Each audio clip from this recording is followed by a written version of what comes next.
نحمده ونصلي على رسوله الكريم اما بعد فاعوذ بالله من الشيطان الرجيم بسم الله الرحمن الرحيم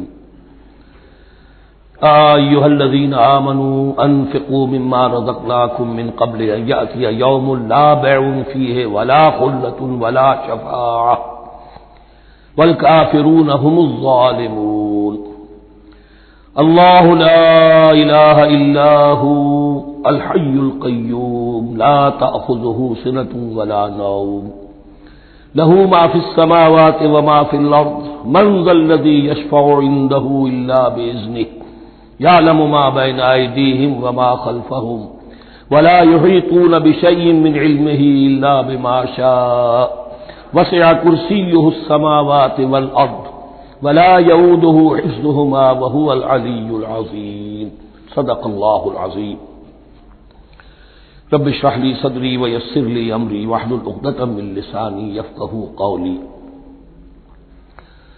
تقریباً 2 رکوعوں پر مشتمل معاملہ طالوت و جالوت کا وہ ہم پڑھ چکے ہیں،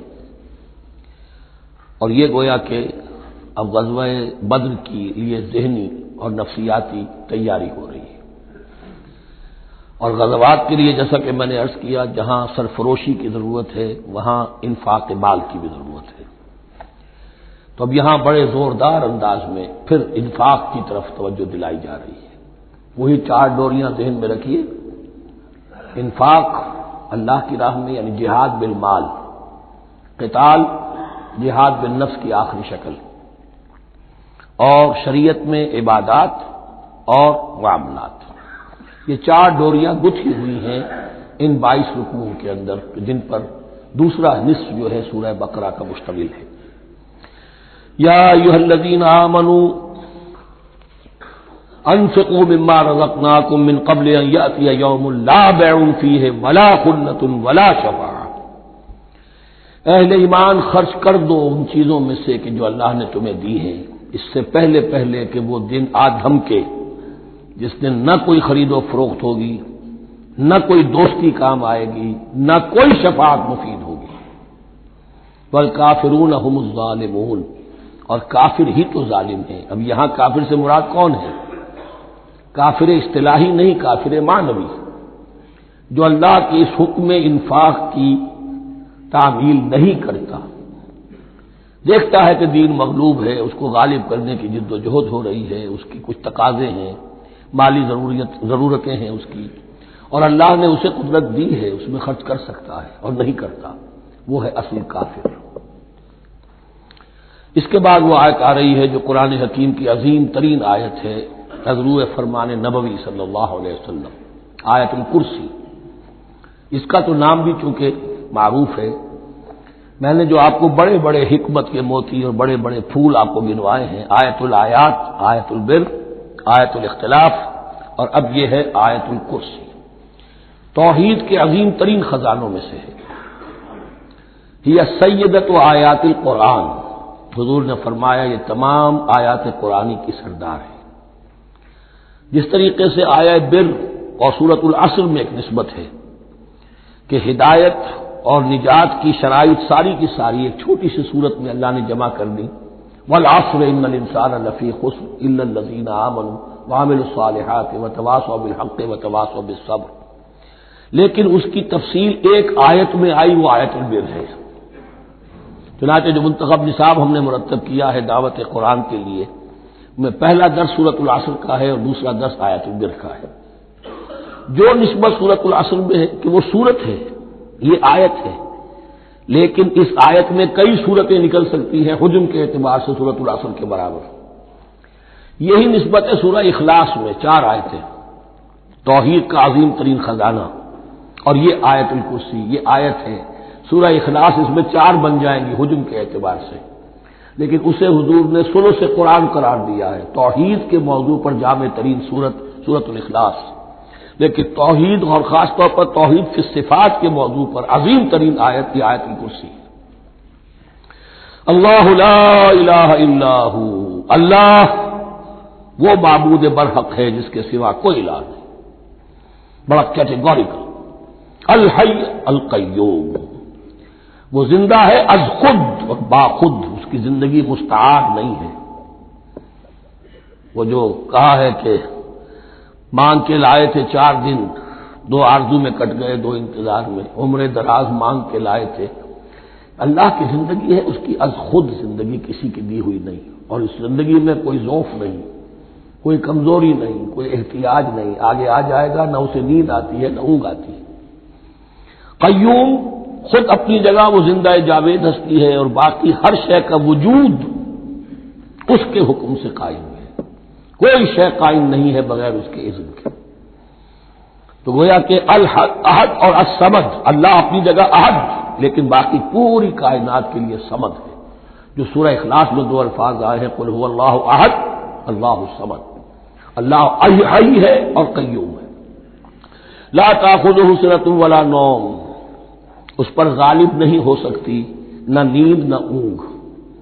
لہ ما فی السماوات و ما فی الارض، آسمان اور زمین میں جو کچھ ہے اسی کا ہے، ملکیت تامہ، ملکیت حقیقی اس کی ہے۔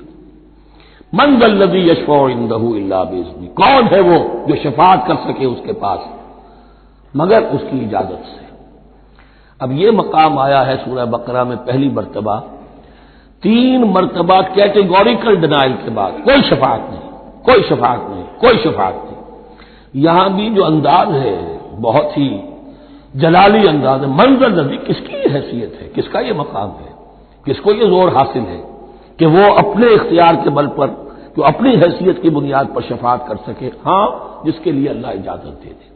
استثناء کے ساتھ شفاعت کا یہاں پر پہلی مرتبہ آیا، ورنہ سورہ بقرہ کے 6 رکوع کی دوسری آیت، واتقوا یوما لا تجزی نفس عن نفس شیئا ولا یقبل منها شفاعۃ ولا یؤخذ منها عدل ولا هم ينصرون۔ 15 رکوع کی دوسری آیت، واتقوا یوما لا تجزی نفس عن نفس شیئا ولا یقبل منها عدل ولا تنفعها شفاعۃ ولا هم ينصرون۔ اور اب اس سے پہلے کی آیت میں آ چکا ہے ولا شفاعۃ، کوئی شفاعت مفید نہیں ہوگی، لیکن یہ کہ اس میں ایک استثناء ہے۔ اب یہ ذرا باریک مسئلہ ہے کہ شفاعت حقہ کیا ہے، شفاعت باطلہ کیا ہے، تو دورہ ترجمہ قرآن میں اتنی تفاصیل کے ساتھ بحث نہیں کی جا سکتی، وہ ایک علیحدہ موضوع ہے، حال ہی میں نے اس پر اپنے درس ریکارڈ کرا دیے ہیں۔ یعلم ما بین ایدیہم وما خلفہم، وہ جانتا ہے جو کچھ ان کے سامنے اور جو اس کو پیچھے ہے۔ عام طور پر دنیا میں ہم سفارش کرتے ہیں تو کہتے ہیں کہ بھئی میں جانتا ہوں اس شخص کو بہتر، اصل میں جیسا کچھ یہ نظر آتا ہے ویسا نہیں ہے، یا جیسا کچھ فیکٹس آن دی فائل آ گئے ہیں وہ بڑے ہی ڈیسیونگ ہے، اصل حقائق کچھ اور ہیں اس کیس کے، وہ میں آپ کو بتاتا ہوں۔ یہ بات اللہ کے سامنے کون کہہ سکتا ہے، جبکہ اللہ تو جانتا ہے جو کچھ ان کے سامنے اور جو کچھ ان کے پیچھے ہے، اور ان کا حال یہ ولا یحیطون بشیء من علمہ الا بما شاء، اور وہ احاطہ کر ہی نہیں سکتے اللہ کے علم سے کسی شے کا سوائے اس کے جو اللہ چاہے۔ باقی ہر ایک کے پاس علم جو ہے اللہ کا عطائی علم ہے، دیا ہوا علم ہے، محدود علم ہے، بڑے سے بڑا رسول ہو، بڑے سے بڑا ولی ہو، بڑے سے بڑا فرشتہ ہو۔ لا علم لنا الا ما علمتنا، ہم پڑھائیں 4 رکوع میں، تو کون کہہ سکتا ہے من ذا الذی یشفع عنده الا باذنہ یعلم ما بین ایدیہم وما خلفہم ولا یحیطون بشیء من علمہ الا بما شاء وسع کرسیہ السماوات والارض، اس کی کرسی تمام آسمانوں اور زمین کو محیط ہے۔ اب کرسی کے 2 مفہوم یہاں ہو سکتے ہیں، ایک تو یہ کہ اس سے جو معنی مراد ہے یعنی اس کا اقتدار، اس کی قدرت، اس کا جبر، اس کا اختیار، یہ اتھارٹی پوری کائنات کو۔ ایک یہ بھی ہو سکتا ہے کہ اللہ تعالیٰ کے لیے ہم نہیں جان سکتے، یہ آیات متشابہات میں سے ہے کہ کوئی شے بھی ہو واقعتاً جس کو ہم اسے کرسی کہہ سکیں، عرش، کرسی، ان سب کے بارے میں یہ دونوں باتیں ذہن میں رکھیے۔ یہ بھی ہو سکتا ہے کہ ان کی کوئی مجسم حقیقت ہو جو ہمارے ذہن سے، ہمارے تخیل سے ماورا ہے، اور یہ بھی ہو سکتا ہے اس سے استعارہ مراد ہو۔ اس کا اقتدار و اختیار آسمانوں اور زمین پر چھایا ہوا ہے۔ ولا یؤودہ حفظہما، اور اسے تکان طاری نہیں ہوتی، اس پر گراں نہیں گزرتا ان دونوں کا تھامنا، ان دونوں کی حفاظت، آسمانوں کی اور زمین کی۔ وہو العلی العظیم، اور وہ العلی ہے، بلند و بالا، اور عظیم ہے، بڑی عظمت والا۔ یہ آیت الکرسی سیدۃ آیات القرآن، تمام آیات قرآنی کی سردار۔ اور توحید الہی کا ایک بہت بڑا خزانہ۔ لا اکراہ فی الدین، دین میں کوئی جبر نہیں ہے، یعنی یہ کہ کسی بھی شخص کو نہ کبھی جبرن مسلمان بنایا جائے گا نہ کبھی بنایا گیا۔ استثناءات ہو سکتے ہیں، کسی کا ذاتی کوئی عمل ہو، فعل ہو، کسی نے کیا ہو۔ اسلام میں کسی فرد کو جبرن مسلمان بنانا حرام ہے، لیکن اس آیت کا یہ مطلب نکال دینا کہ نظام باطل کو بھی ختم کرنا جو ہے اس میں کوئی طاقت استعمال نہیں ہو سکتی، یہ حماقت ہے پرلے درجے کی۔ نظام باطل نظام ظلم ہے، ایکسپلائٹ کر رہا ہے لوگوں کو، اللہ اور بندوں کے درمیان حجاب بن گیا ہے، پردہ بن گیا ہے۔ نظام کو طاقت کے ساتھ ختم کرنا فرض ہے مسلمان کا۔ طاقت نہیں ہے تو ٹھیک ہے، طاقت حاصل کرنے کی کوشش کرتا رہے، لیکن جو مسلمان نظام باطل کو ختم کرنے کی آرزو اور ارادے سے خالی ہے، اس کے دل میں یہ ارادہ نہیں ہے، اس کے دل میں ایمان نہیں ہے۔ طاقت اور جبر نظام کو ختم کرنے پر صرف کیا جائے گا، کسی فرد کو مجبوراً مسلمان نہیں بنایا جائے گا۔ یہ ہے اصل میں اس آیت کا مفہوم۔ لا اکراہ فی الدین قد تبین الرشد من الغی، رشد ہدایت واضح ہو چکی ہے کجی سے، جتنی کجیاں ہیں، جتنے غلط راستے ہیں، جتنی شیطانی پگڈنڈیاں ہیں، ان سے جو صراط المستقیم ہے اس کو بالکل مبرہن کر دیا گیا ہے۔ فمن یکفر بالطاغوت، تو جو کوئی بھی طاغوت کا انکار کرے گا، دیکھیے اللہ پر ایمان لانے سے پہلے طاغوت کا انکار ضروری ہے۔ جیسے لا الہ الا اللہ، تو طاغوت، اور طاغوت کون ہے؟ طغا سے سرکش، جس نے اپنی حاکمیت کا اعلان کیا وہ طاغوت، جس نے غیر اللہ کی حاکمیت کو تسلیم کیا وہ طاغوت، اس کے تحت بننے والے سارے انسٹیٹیوشنز طاغوت، جو بھی ادارے ہوں، چاہے کتنے ہی خوشنما ادارے ہوں۔ ہے عدلیہ، لیکن وہ عدلیہ اللہ کے قانون کے مطابق فیصلے نہیں کر رہی، کچھ اور لوگوں کے بنائے ہوئے قانون کے مطابق فیصلے کر رہی، وہ طاغوت ہے۔ جو بھی اللہ کے حدود بندگی سے تجاوز کرتا ہے وہ طاغوت ہے۔ تو یعنی کسے کہتے ہیں؟ پانی دریا کی حدوں میں بہہ رہا ہے، لیکن جب وہ اپنی حدوں سے نکلا تو یعنی پہ ہے۔ دریا کو اپنی موج کی تو یانیوں سے کام، کشتی کسی کی پار ہو یا درمیان رہے اسے اس کی کیا فکر ہے؟ تو طغا اور بغا یہ دونوں بڑے قریب کے الفاظ ہیں، بغاوت اور طغیانی۔ فمن یکفر بالطاغوت، طاغوت کا انکار، جو کوئی کفر کرے طاغوت کے ساتھ، ویؤمن باللہ، اور پھر اللہ پر ایمان لائے۔ طاغوت سے بھی دوستی، اللہ پر بھی ایمان، اللہ کے دشمنوں سے بھی یارانہ، اور اللہ کے ساتھ بھی وفاداری کا دعویٰ، یہ چیز نہیں چل سکتی، یہی منافقت ہے۔ یکسو ہو جاؤ حنیفا مسلما فقد استمسک بالعروۃ الوثقی، جس شخص نے یہ کام کر لیا طاغوت کی نفی اور اللہ پر ایمان، اس نے تو مضبوط کنڈا تھام لیا۔ تو سمجھئے کہ اگر کوئی شخص کسی جہاز، سمندری جہاز میں عرشے پر سے گر جائے، تیرنا بھی نہ آتا ہو، کسی طرح ہاتھ پاؤں مار کر وہ کسی کنڈے کے اوپر اگر ہاتھ اس کا پڑ گیا تو اب وہ سمجھتا ہے کہ اس کو میں نہیں چھوڑوں گا، میری جان اسی سے وابستہ ہے، زندگی اسی سے ہے۔ تو وثقہ، وہ کنڈا اگر کمزور ہے تو پھر گیا، وہ اس کے وزن سے کنڈا ہی نکل گیا، لیکن وہ کنڈا کے جو مضبوط ہے، فقد استمسک بالعروۃ الوثقی، اس نے تو بڑے مضبوط کنڈے پر ہاتھ ڈال دیا ہے، یعنی طاغوت کا انکار اور اللہ پر ایمان، اس نے تھام لیا ہے بہت مضبوط کنڈا۔ اسی لیے ایک حدیث میں آتا ہے اوثق العرا کلمۃ التقوی، یہ جو عروہ کی جمع ہے عرا، اور وثقی اوثق جو ہے اس کا مذکر ہوگا۔ تمام کنڈوں میں سب سے بڑا مضبوط کنڈا جو ہے وہ تقوی کا کنڈا ہے، اس کو تھامو مضبوطی کے ساتھ۔ لا اکراہ فی الدین قد تبین الرشد من الغی فمن یکفر بالطاغوت ویؤمن باللہ فقد استمسک بالعروۃ الوثقی لا انفصام لہا، وہ کبھی علیحدہ ہونے والا، ٹوٹنے والا نہیں ہے، یہ کنڈا بہت مضبوط ہے۔ واللہ سمیع علیم، اللہ سب کچھ سننے والا، جاننے والا ہے۔ اللہ ولی الذین آمنوا یخرجہم من الظلمات الی النور، ایمان در حقیقت ایک دوستی کا رشتہ قائم کرتا ہے اللہ اور بندے کے درمیان۔ اللہ ولی ہے اہل ایمان کا، یہ ولایت باہمی ہے، دو طرفہ ولایت ہے۔ بندہ اللہ کا ولی بن جائے، ولی اللہ، الا ان اولیاء اللہ لا خوف علیہم ولا هم يحزنون، اللہ بندے کا ولی ہے، دوستی دو طرفہ ہے۔ اللہ ولی الذین آمنوا یخرجہم من الظلمات الی النور، اللہ پشت پناہ ہے، مددگار ہے، دوست ہے ان کا کہ جو ایمان لائے اور انہیں نکالتا رہتا ہے ظلمات، اندھیروں کے مختلف شیڈز میں سے نور کی طرف۔ یہ آپ نوٹ کریں گے قرآن میں نور ہمیشہ تنہا آتا ہے، واحد، انوار کا لفظ قرآن میں نہیں ہے۔ نور ایک حقیقت واحدہ ہے، لیکن ظلمات ہمیشہ جمع میں آئے گا، اس کے شیڈز مختلف ہیں، شیڈز آف ڈارکنس، بہت گہری ڈارکنس ہے، ذرا اس سے کمتر ہے، اس سے کمتر ہے۔ تو جتنے بھی شیڈز ہیں، کفر کا ہے، شرک کا ہے، الحاد کا ہے، مادہ پرستی کا ہے، ایگنوسٹسزم کا ہے، لا ادریت کا ہے، جتنے بھی فلسفے غلط ہیں، جتنے بھی نظریات غلط ہیں، جتنے بھی عمل کی غلط راہیں ہیں، ان سب کے اندھیاروں سے نکال کر اللہ تعالیٰ اہل ایمان کو ایمان کی روشنی کے اندر لاتا رہتا ہے۔ والذین کفروا اولیاءہم الطاغوت، ان کے برعکس جنہوں نے کفر کیا ان کے پشت پناہ اور ساتھی اور مددگار ہیں اب طاغوت، یخرجونہم من النور الی الظلمات، اور وہ ان کو نکالتے رہتے ہیں تدریجاً، اور نور کو اگر تھوڑی بہت رمق ملا بھی تھا انہیں نور کا تو ان سے محروم کر کے ظلمات، یخرجونہم من النور الی الظلمات، نور سے ظلمات کی طرف نکالتے رہتے ہیں۔ اولئک اصحاب النار هم فیہا خالدون، وہ ہیں آگ والے، اس میں ہمیشہ ہمیش رہیں گے۔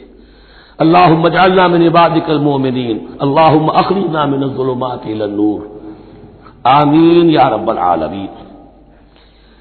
اب اس کے بعد یہ بڑی عظیم آیت جو آئی ہے توحید کی، اور اس کے بعد یہ بھی اپنی جگہ بڑی عظیم آیات ہیں حکمت اور فلسفہ دین کے اعتبار سے۔ اس کے بعد کچھ واقعات دیے جا رہے ہیں، حضرت ابراہیم علیہ السلام کی زندگی کا ایک واقعہ اور حضرت عزیر علیہ السلام کی زندگی کا واقعہ۔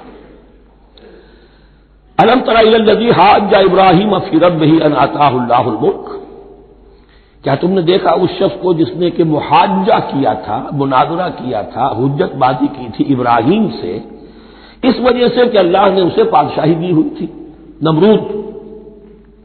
یہ ذہن میں رکھیے کہ نمرود اصل میں لقب تھا، کسی کا نام نہیں تھا، جیسے فرعون مصر کے بادشاہوں کا لقب ہے۔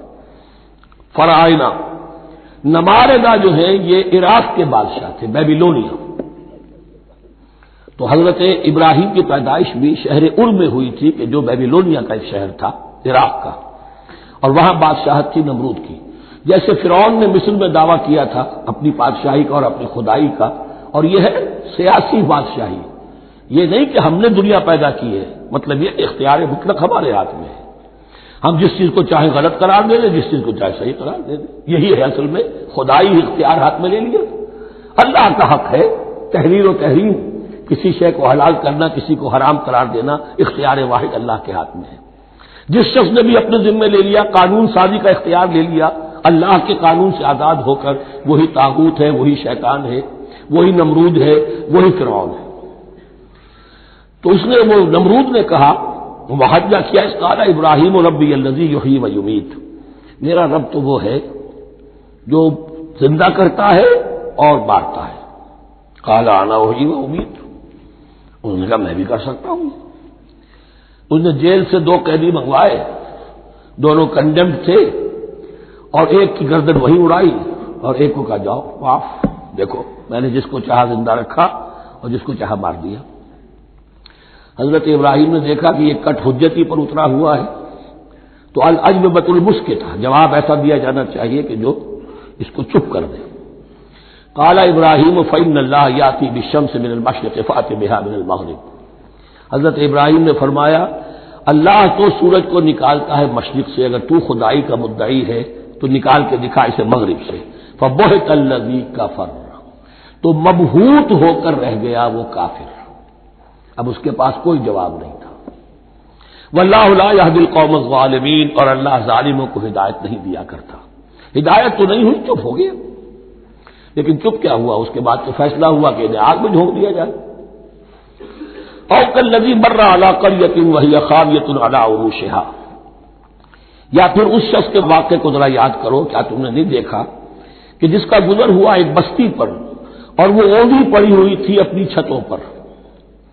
اگرچہ مختلف تفاسیر میں مختلف آپ کو شاید اس کی تعبیرات ملے، یہ اصل میں ہوا ہے کہ جب نمرود، جس کا نام تھا بخت نصر، نیبوکیڈنیزر، اس نے 586 قبل مسیح میں، حضرت مسیح سے 586 قبل، اس نے حملہ کیا فلسطین پر۔ دیکھیے عراق اور فلسطین کی، اسرائیل کی اور عراق کی اس وقت بھی سب سے بڑی دشمنی ہے آپس میں، وہی دشمنی جو ہے 2500 سال پرانی بھی ہے۔ اس نے وہ نمرود بابل، نیبوکیڈنیزر جس کا نام تھا، اس نے حملہ کیا، 12 لاکھ کی آبادی تھی، 6 لاکھ کو قتل کیا اور 6 لاکھ کو بھیڑوں بکریوں کی طرح ہانکتا ہوا قیدی بنا کر لے گیا۔ 150 برس تک کیپٹیوٹی میں رہے ہیں یہ، اور یروشلم اجڑا رہا ہے، کوئی نفس نہیں، کوئی متنفس نہیں تھا، کوئی انسان نہیں، کوئی 2 اینٹیں سلامت نہیں چھوڑی۔ اسی وقت وہ ہیکل سلیمانی جو ہے وہ شہید کیا گیا، اور ان کے کہنے کے مطابق اس کے ایک تہخانے میں وہ تابوت سکینہ بھی تھا جہاں ربائی ان کے موجود تھے، اور وہ ربائی بھی وہیں پر ان کی موت واقع ہوئی، اور تابوت سکینہ بھی ہے، اگر ان کا قول صحیح ہے۔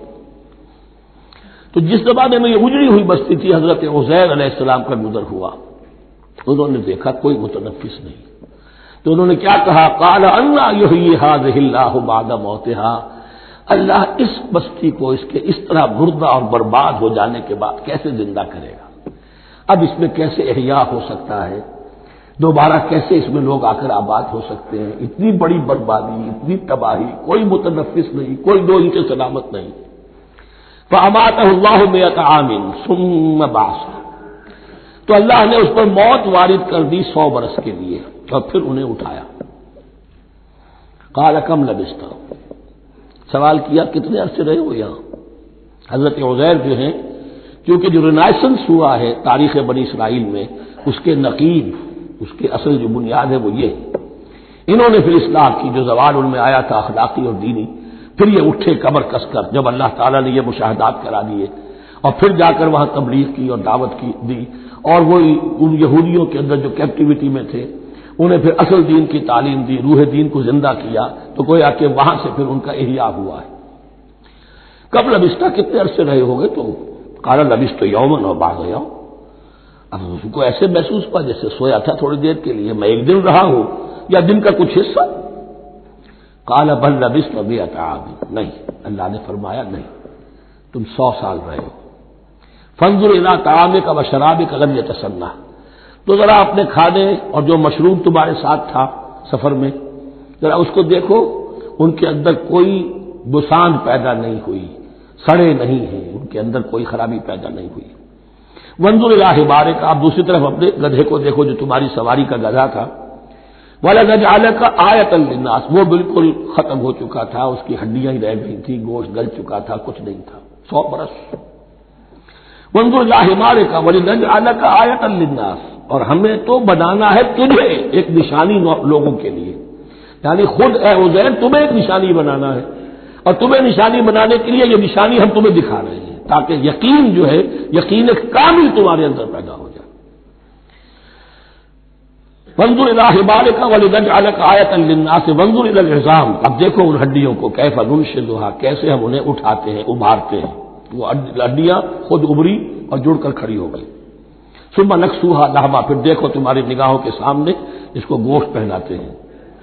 فلما تبین لہ، جب یہ سب اس کے سامنے واضح ہو گئی بات، مشاہدہ بھی کر لیا، قال اعلم ان اللہ علی کل شیء قدیر، ان کا میں نے پوری طرح جان لیا، مجھے پورا یقین قابل حاصل ہو گیا کہ اللہ ہر شے پر قادر ہے، یعنی وہ اس اجڑی ہوئی بستی کو بھی دوبارہ آباد کر سکتا ہے۔ جو میں نے سمجھا تھا کہ اب یہ کیسے آباد ہوگی، یہ بات نہیں ہے، یہ آبادی اللہ تعالیٰ کے اختیار میں۔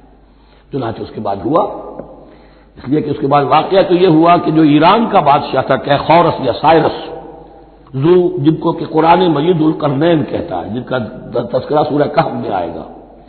پھر آپ کو معلوم ہے کہ یہ پیلسٹائن، ادھر عراق کے بعد ایران، دشمنیاں تو تھیں۔ کیخورس نے حملہ کیا بابل پر، عراق پر، اور دشمن کا دشمن دوست ہوتا ہے، تو یہودیوں کو اجازت دے دی، کیپٹیوٹی سے نجات دے دی، جاؤ تم واپس جاؤ، اپنا شہر دوبارہ بناؤ۔ چنانچہ وہ گئے، اور پھر انہوں نے جا کر وہاں پر 136 سالوں میں ان کی دوبارہ جو ہے یہ بستی بسی، اور پھر یروشلم کو انہوں نے آباد کیا، اور پھر انہوں نے وہاں ہیکل سلیمانی دوبارہ بنایا، جس کو وہ سیکنڈ ٹیمپل کہتے ہیں۔ وہ سن 70 عیسوی میں ٹائٹس رومن جنرل کے ہاتھوں تباہ ہوا تھا، جو اب تک تباہ ہوا پڑا ہے۔ 1927 برس سے ان کا کعبہ زمین بوس ہے، یہ نوٹ کر لیجئے اس بات کو۔ اسی لیے آگ لگی ہوئی آج دنیا بھر کے یہودیوں کے دلوں میں۔ اب تو ہماری حکومت ہے وہاں پر، ہم اپنا یہ جو بھی کچھ یہاں پر اس احاطے میں بنا دیا گیا ہے سب کو ختم کریں گے اور اپنا ہیکل سلیمانی بنائیں گے۔ اس کے بلو پرنٹس بن چکے ہیں، نقشے بن چکے ہیں، ہر چیز تیار ہے۔ بس کسی دن کوئی ایک دھماکہ ہوگا، کوئی بم جو ہے کہیں پر پلانٹ کیا جائے گا، خبر آ جائے گی کہ کسی فینیٹک نے کہیں وہاں پر جا کر رکھ دیا، جیسے ایک فینیٹک گیا تھا مسجد الخلیل میں اور 70 مسلمانوں کو شہید کر کے خود بھی اس نے خودکشی کر لی تھی، اور ڈاکٹر تھا، امریکن ڈاکٹر گولڈسٹین۔ اسی طریقے کا کوئی فینیٹک جائے گا اور وہ اس کو گرا دے گا، پھر کہیں گے جب یہ گری گیا ہے، جیسے مسجد ایودھیا کا معاملہ ہے، اب گر گئی ہے تو بھائی ہمیں رام مندر بنانے دو، کاہے کو تم اب یہ مسجد کاہے کو بناتے ہو، وہ ہوگا۔ اور یہ میں سمجھتا ہوں کہ چند ہفتوں کی یا چند مہینوں کی بات ہے، یہ ہونے والا ہے فوراً۔ بہرحال یہ تو ہو گیا حضرت عزیر کا قصہ۔ اب اسی طرح کا ایک معاملہ حضرت ابراہیم کا مشاہدہ ہے۔ وَإِذْ قَالَ إِبْرَاهِيمُ رَبِّ أَرِنِي كَيْفَ تُحْيِي الْمَوْتَىٰ، اور یاد کرو جب کہ ابراہیم نے بھی کہا تھا پروردگار ذرا مجھے دکھا دے، مشاہدہ کرا دے تو مردوں کو کیسے زندہ کرے گا۔ قَالَ أَوَلَمْ تُؤْمِنْ، اللہ تعالیٰ کا سوال جو ہے بہت تیکھا ہے، تو کیا تم ایمان نہیں رکھتے؟ قَالَ بَلَىٰ، ایمان تو میرا ہے، میں مانتا ہوں ایمان ہے، وَلَٰكِن لِيَطْمَئِنَّ قَلْبِي، پورا دل کا اطمینان چاہتا ہوں، پورا یقین ہو جائے۔ اور یہ انبیاء کا معاملہ ہے، سب کا ہے۔ انبیاء کو چونکہ ایمان اور یقین کا ایک ایسی فرنس بنانا ہوتا ہے کہ جن سے ایمان و یقین دوسروں میں سرایت کرے، تو ان کے ایمان و یقین کے لیے انہیں مشاہدات ایسے کرا دیے جاتے ہیں کہ پھر ان کے لیے وہ ایمان صرف ایمان بالغیب نہیں رہتا، بلکہ وہ ایمان بالشہود بھی ہو جاتا ہے۔ کذالک نری ابراہیم ملکوت السماوات والارض، اسی طرح ہم نے دکھائے ابراہیم کو آسمان اور زمین کے ملکوت، جو بھی ہماری حکومت ہے، جو وہ مخفی حکومت ہے، جو کاسمک ایک اسٹیٹ ہے، اس کی گورنمنٹ ہے، اس کے تمام اہلکار ہیں، فرشتے ہیں، ہم نے مشاہدہ کرایا ابراہیم کو۔ حضور کو اسی لیے شب معراج میں لے جایا گیا کہ ہر شے کو اپنی آنکھوں سے دیکھ لیں، تو وہ یقین کامل پھر ہو جاتا ہے کہ جس میں کسی درجے میں بھی پھر تو یہ ہے کہ وہ خود ایک بھٹی بن جاتے ہیں ایمان اور یقین کی۔ قال بلا ولكن ليطمئن قلبي قال فخذ أربعة من الطير فصرهن إليك، تو فرمایا اچھا ٹھیک ہے 4 پرندے لے لو، انہیں اپنے ساتھ ملا لو، ہلا لو، کہ وہ تمہارے ساتھ تمہاری آواز سن کر آ جایا کریں۔ ثم اجعل على كل جبل منهن جزءا، پھر ان کے ٹکڑے کرو اور ہر پہاڑ پر ایک ایک ٹکڑا رکھ دو۔ تو جو تفسیر میں آتی ہے یہ کہ ان میں سب کا سر علیحدہ کیے، ٹانگیں علیحدہ کی، پر علیحدہ کیے، دھڑ علیحدہ کیے، ایک پہاڑ پر چاروں سر رکھ دیے، ایک پہاڑ پر چاروں کے دھڑ رکھ دیے، ایک پہاڑ پر چاروں کے، اس طریقے سے مختلف اجزاء میں تقسیم کر دیا۔ قال فخذ أربعة من الطير فصرهن إليك ثم اجعل على كل جبل منهن جزءا، پھر ہر پہاڑ پر ان میں سے ایک ایک حصہ رکھ دو۔ ثم ادعوهن، پھر ان کو ذرا پکارو، وہی سیٹی بجاؤ جو تم بجاتے تھے ان کو بلانے کے لیے۔ ثم ادعوهن يأتينك سعيا، وہ دوڑتے ہوئے آ جائیں گے۔ واعلم ان اللہ عزیز الحکیم، اور جان لو اس بات کو یقین کے ساتھ کہ اللہ تعالیٰ زبردست ہے، کمال حکمت والا۔ اب 2 رکوع آ رہے ہیں انفاق فی سبیل اللہ پر، اور یہ قرآن مجید کا ذروۂ سنام ہے انفاق کے موضوع پر۔ لیکن ان کو پڑھنے سے پہلے نوٹ کر لیجئے کہ اللہ کی رضا جوئی کے لیے اپنا مال خرچ کرنا جو ہے، اس کے لیے دین میں کئی اصطلاحات ہیں۔ کھانا کھلانا، یطعمون الطعام علی حبہ مسکینا ویتیما واسیرا، آتى المال علی حبہ ذوی القربى والیتامى، ایتاء مال، اعطاء، پھر اس سے آگے آتا ہے صدقہ، زکوٰۃ، انفاق، قرض حسنہ۔ یہ 5-6 ٹرمز ہیں، لیکن ان ٹرمز کے اندر ایک تقسیم ذہن میں رکھیے کہ 2 مدیں ہیں بڑی بڑی اللہ تعالیٰ کی رضا جوئی کے لیے مال خرچ کرنے کی۔ ایک مد ہے غربا، یتامہ، مساکین، محتاج، بیوائیں، ان کے لیے، یعنی ابنائے نو میں سے یہ آپ کے معاشرے کے اجزاء ہیں، آپ کے بھائی بند ہیں، آپ کے رشتہ دار ہیں، آپ کے اعزاء و اقرباء ہیں، ان کے لیے خرچ کرنا تو یہ بھی اللہ کو بہت پسند ہے، اس کا واجب ملے گا۔ یہ بھی گویا کہ اللہ تعالیٰ ہی کے لیے آپ نے خرچ کیا۔ ایک عین اللہ کے دین کے لیے خرچ کرنا، انفاق کا لفظ اس کے لیے ہے اور قرض حسنہ اس کے لیے۔ انفاق کے مال، انفاق فی سبیل اللہ، اللہ کی راہ میں خرچ کرنا، اللہ کے دین کی دعوت کو عام کرنا، اللہ کی کتاب کے پیغام کو عام کرنا، اللہ کے دین کی دعوت کو اس طرح ابھارنا کہ باطل کے ساتھ زور آزمائی کرنے والی ایک طاقت پیدا ہو جائے، ایک جماعت وجود میں آئے، اس کے لیے اساز و سامان فراہم کرنا تاکہ دین کے غلبے کی ہر مرحلے کے جو تقاضے اور ضرورتیں ہیں وہ پوری ہو سکیں۔ تو جو اس کام میں صرف ہوگا وہ ہے انفاق فی سبیل اللہ یا اللہ کے ذمے قرض حسنہ۔ تو یہاں اصل میں اس کی بات ہو رہی ہے انفاق کی۔ مثل الذین ينفقون اموالهم فی سبیل اللہ ہے، مثال ان کی جو اپنے مال خرچ کرتے ہیں اللہ کی راہ میں۔ عام طور پر یہ فی سبیل اللہ جو ہے وہ سبیل پانی کی بنا دی، وہ بھی سبیل ہے، ٹھیک ہے، وہ بھی سبیل تو ہے، نیکی کا وہ بھی راستہ ہے، سبیل اللہ ہے، لیکن یہ کہ فی سبیل اللہ خرچ جو ہے اس کا بالکل مفہوم اور ہے۔ وہ صدقہ ہے، خیرات ہے، زکوٰۃ بھی اصلاً جو ہے وہ غریبوں کا حق ہے، لیکن اس میں بھی ایک مرد سبیل اللہ کی رکھی ہوئی ہے۔ اگر تو آپ کے قریب اعزاء و اقارب ہیں، غربا ہے، تو ان کا حق فائق ہے، پہلے ان کو دیجیے، ورنہ پھر یہ ہے کہ اس میں سے جو بھی ہے وہ دین کے کام کے لیے۔ جب دین یتیمی کی حالت کو آ گیا ہو تو سب سے بڑا یتیم تو دین ہے، آج کے وقت سب سے بڑا یتیم دین ہے۔ بہرحال فی سبیل اللہ انفاق، مثل الذین ينفقون اموالهم فی سبیل اللہ کمثل حبۃ انبتت سبع سنابل فی کل سنبلۃ مئۃ حبہ، مثال ان کی جو اللہ کی راہ میں خرچ کرتے ہیں اللہ کے دین کے لیے، ایسے ہے جیسے ایک دانہ کہ اس سے 7 سنبلیں پیدا ہوئیں، 7 خوشیں، 7 بالیاں، یہ 7 سٹے۔ باجرے کا سٹا ہوگا کتنے دانے ہوتے ہیں اس میں؟ مکئی کا سٹا ہے اس میں کتنے دانے ہیں؟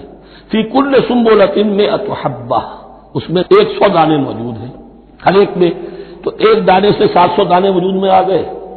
اسی طریقے سے اللہ تعالیٰ جو بھی اس کے دین کے لیے مال خرچ کرے گا اس کے مال میں اضافہ کرے گا، اللہ تعالیٰ ان کو جزا دے گا اور اس کو بڑھاتا رہے گا اپنے ہاں۔ واللہ یضاعف لمن یشاء، اور یہ تو تمہیں تمثیلاً بتایا ہے، اللہ اس سے بھی دگنا کرے گا جس کو چاہے گا، صرف 700 گنا نہیں، اور جتنا چاہے گا بڑھائے گا۔ واللہ واسع علیم، اللہ کے خزانوں میں کوئی کمی نہیں ہے، بڑی وسعت والا ہے اللہ، بہت سمائی والا ہے اور وہ سب کچھ جاننے والا ہے۔ الذین ينفقون اموالهم فی سبیل اللہ، پھر جو لوگ کہ اپنا مال خرچ کرتے ہیں اللہ کی راہ میں، ثم لا يتبعون ما انفقوا منا ولا اذى، پھر جو کچھ وہ خرچ کرتے ہیں اس کے بعد نہ تو تکلیف پہنچاتے ہیں نہ احسان جتاتے ہیں۔ دیکھیے جی میں نے اس وقت اتنا چندہ دیا تھا، معلوم ہوا کہ میرا حق جو ہے وہ زیادہ ہے، پھر میری بات مانی جانی چاہیے۔ ہم چندے زیادہ دیتے ہیں تو بات بھی تو ہماری چلنی چاہیے۔ یا اگر کسی جو کارکن کو دیا ہے جو اللہ کے دین کے لیے کام کر رہا ہے، یہ بھی ان 2 رکوعوں کے آخر میں بات واضح ہو جائے گی۔ کوئی شخص اللہ کے دین کے کام میں لگا ہوا، آپ اس کو ساتھ تعاون کر رہے ہیں تاکہ وہ اپنی معاش کے اوپر اپنا وقت نہ لگائے، اپنا پورا وقت جو ہے وہ دین کی خدمت میں لگائے۔ لیکن اب اگر کہیں آپ نے اس کو جتا بھی دیا، اس پر احسان بھی رکھ دیا، کوئی تکلیف دہ کلمہ کہہ دیا، تو جو آپ کا اجر و ثواب تھا وہ 0 ہو جائے گا۔ الذین ينفقون اموالهم فی سبیل اللہ ثم لا یتبعون ما انفقوا منا ولا اذى، جو انفاق کرتے ہیں اس کے بعد اس کے پیچھے نہ تو جتلاتے ہیں نہ کوئی اور تکلیف پہنچاتے ہیں۔ لہم اجرہم عند ربہم ولا خوف علیہم ولا هم یحزنون، ان کا اجر ان کے رب کے پاس محفوظ ہے اور ان کے لیے مغفرت ہے۔ ولا خوف علیہم ولا هم یحزنون، ان کے اوپر نہ کوئی خوف ہوگا اور نہ کوئی حزن سے دوچار ہوں گے۔ قول معروف، بھلی بات کہنا، ومغفرہ اور درگزر کرنا، خیر بہتر ہے من صدقۃ، اس خیرات سے یتبعھا اذی، جس کے بعد کے اذیت پہنچائی جائے۔ کوئی آپ سے فرض کیجئے کوئی ضرورت کے لیے آئی گیا ہے، کسی نے ہاتھ پھیلا دیا ہے، اگر آپ نہیں کر سکتے مدد، قول معروف، نرمی کے ساتھ جواب دے دیجئے، معذرت کر لیجئے۔ یا یہ ہے کہ اگر کسی سائی نے آپ کے ساتھ درستی کی ہے تو پھر بھی یہ ڈانٹیے نہیں، وَأَمَّا السَّائِلَ فَلَا تَنْهَرْ، پھر بھی یہ ہے کہ مغفرت، معاف کیجئے۔ یہ کہیں بہتر ہے اس سے کہ دے تو دیا، خیر من صدقۃ یتبعها اذى، اس کے بعد اسے دو چار جملے بھی سنوا دیے، کوئی اور سلواتیں بھی سنا دی اسے، تو اس کا کوئی فائدہ نہیں ہوا۔ واللہ غنی حلیم، اللہ تعالیٰ غنی ہے اور حلیم ہے۔ یہ کیوں کہا گیا کہ تم اگر کسی کو دے رہے ہو تو اصل میں اللہ کو دے رہے ہو۔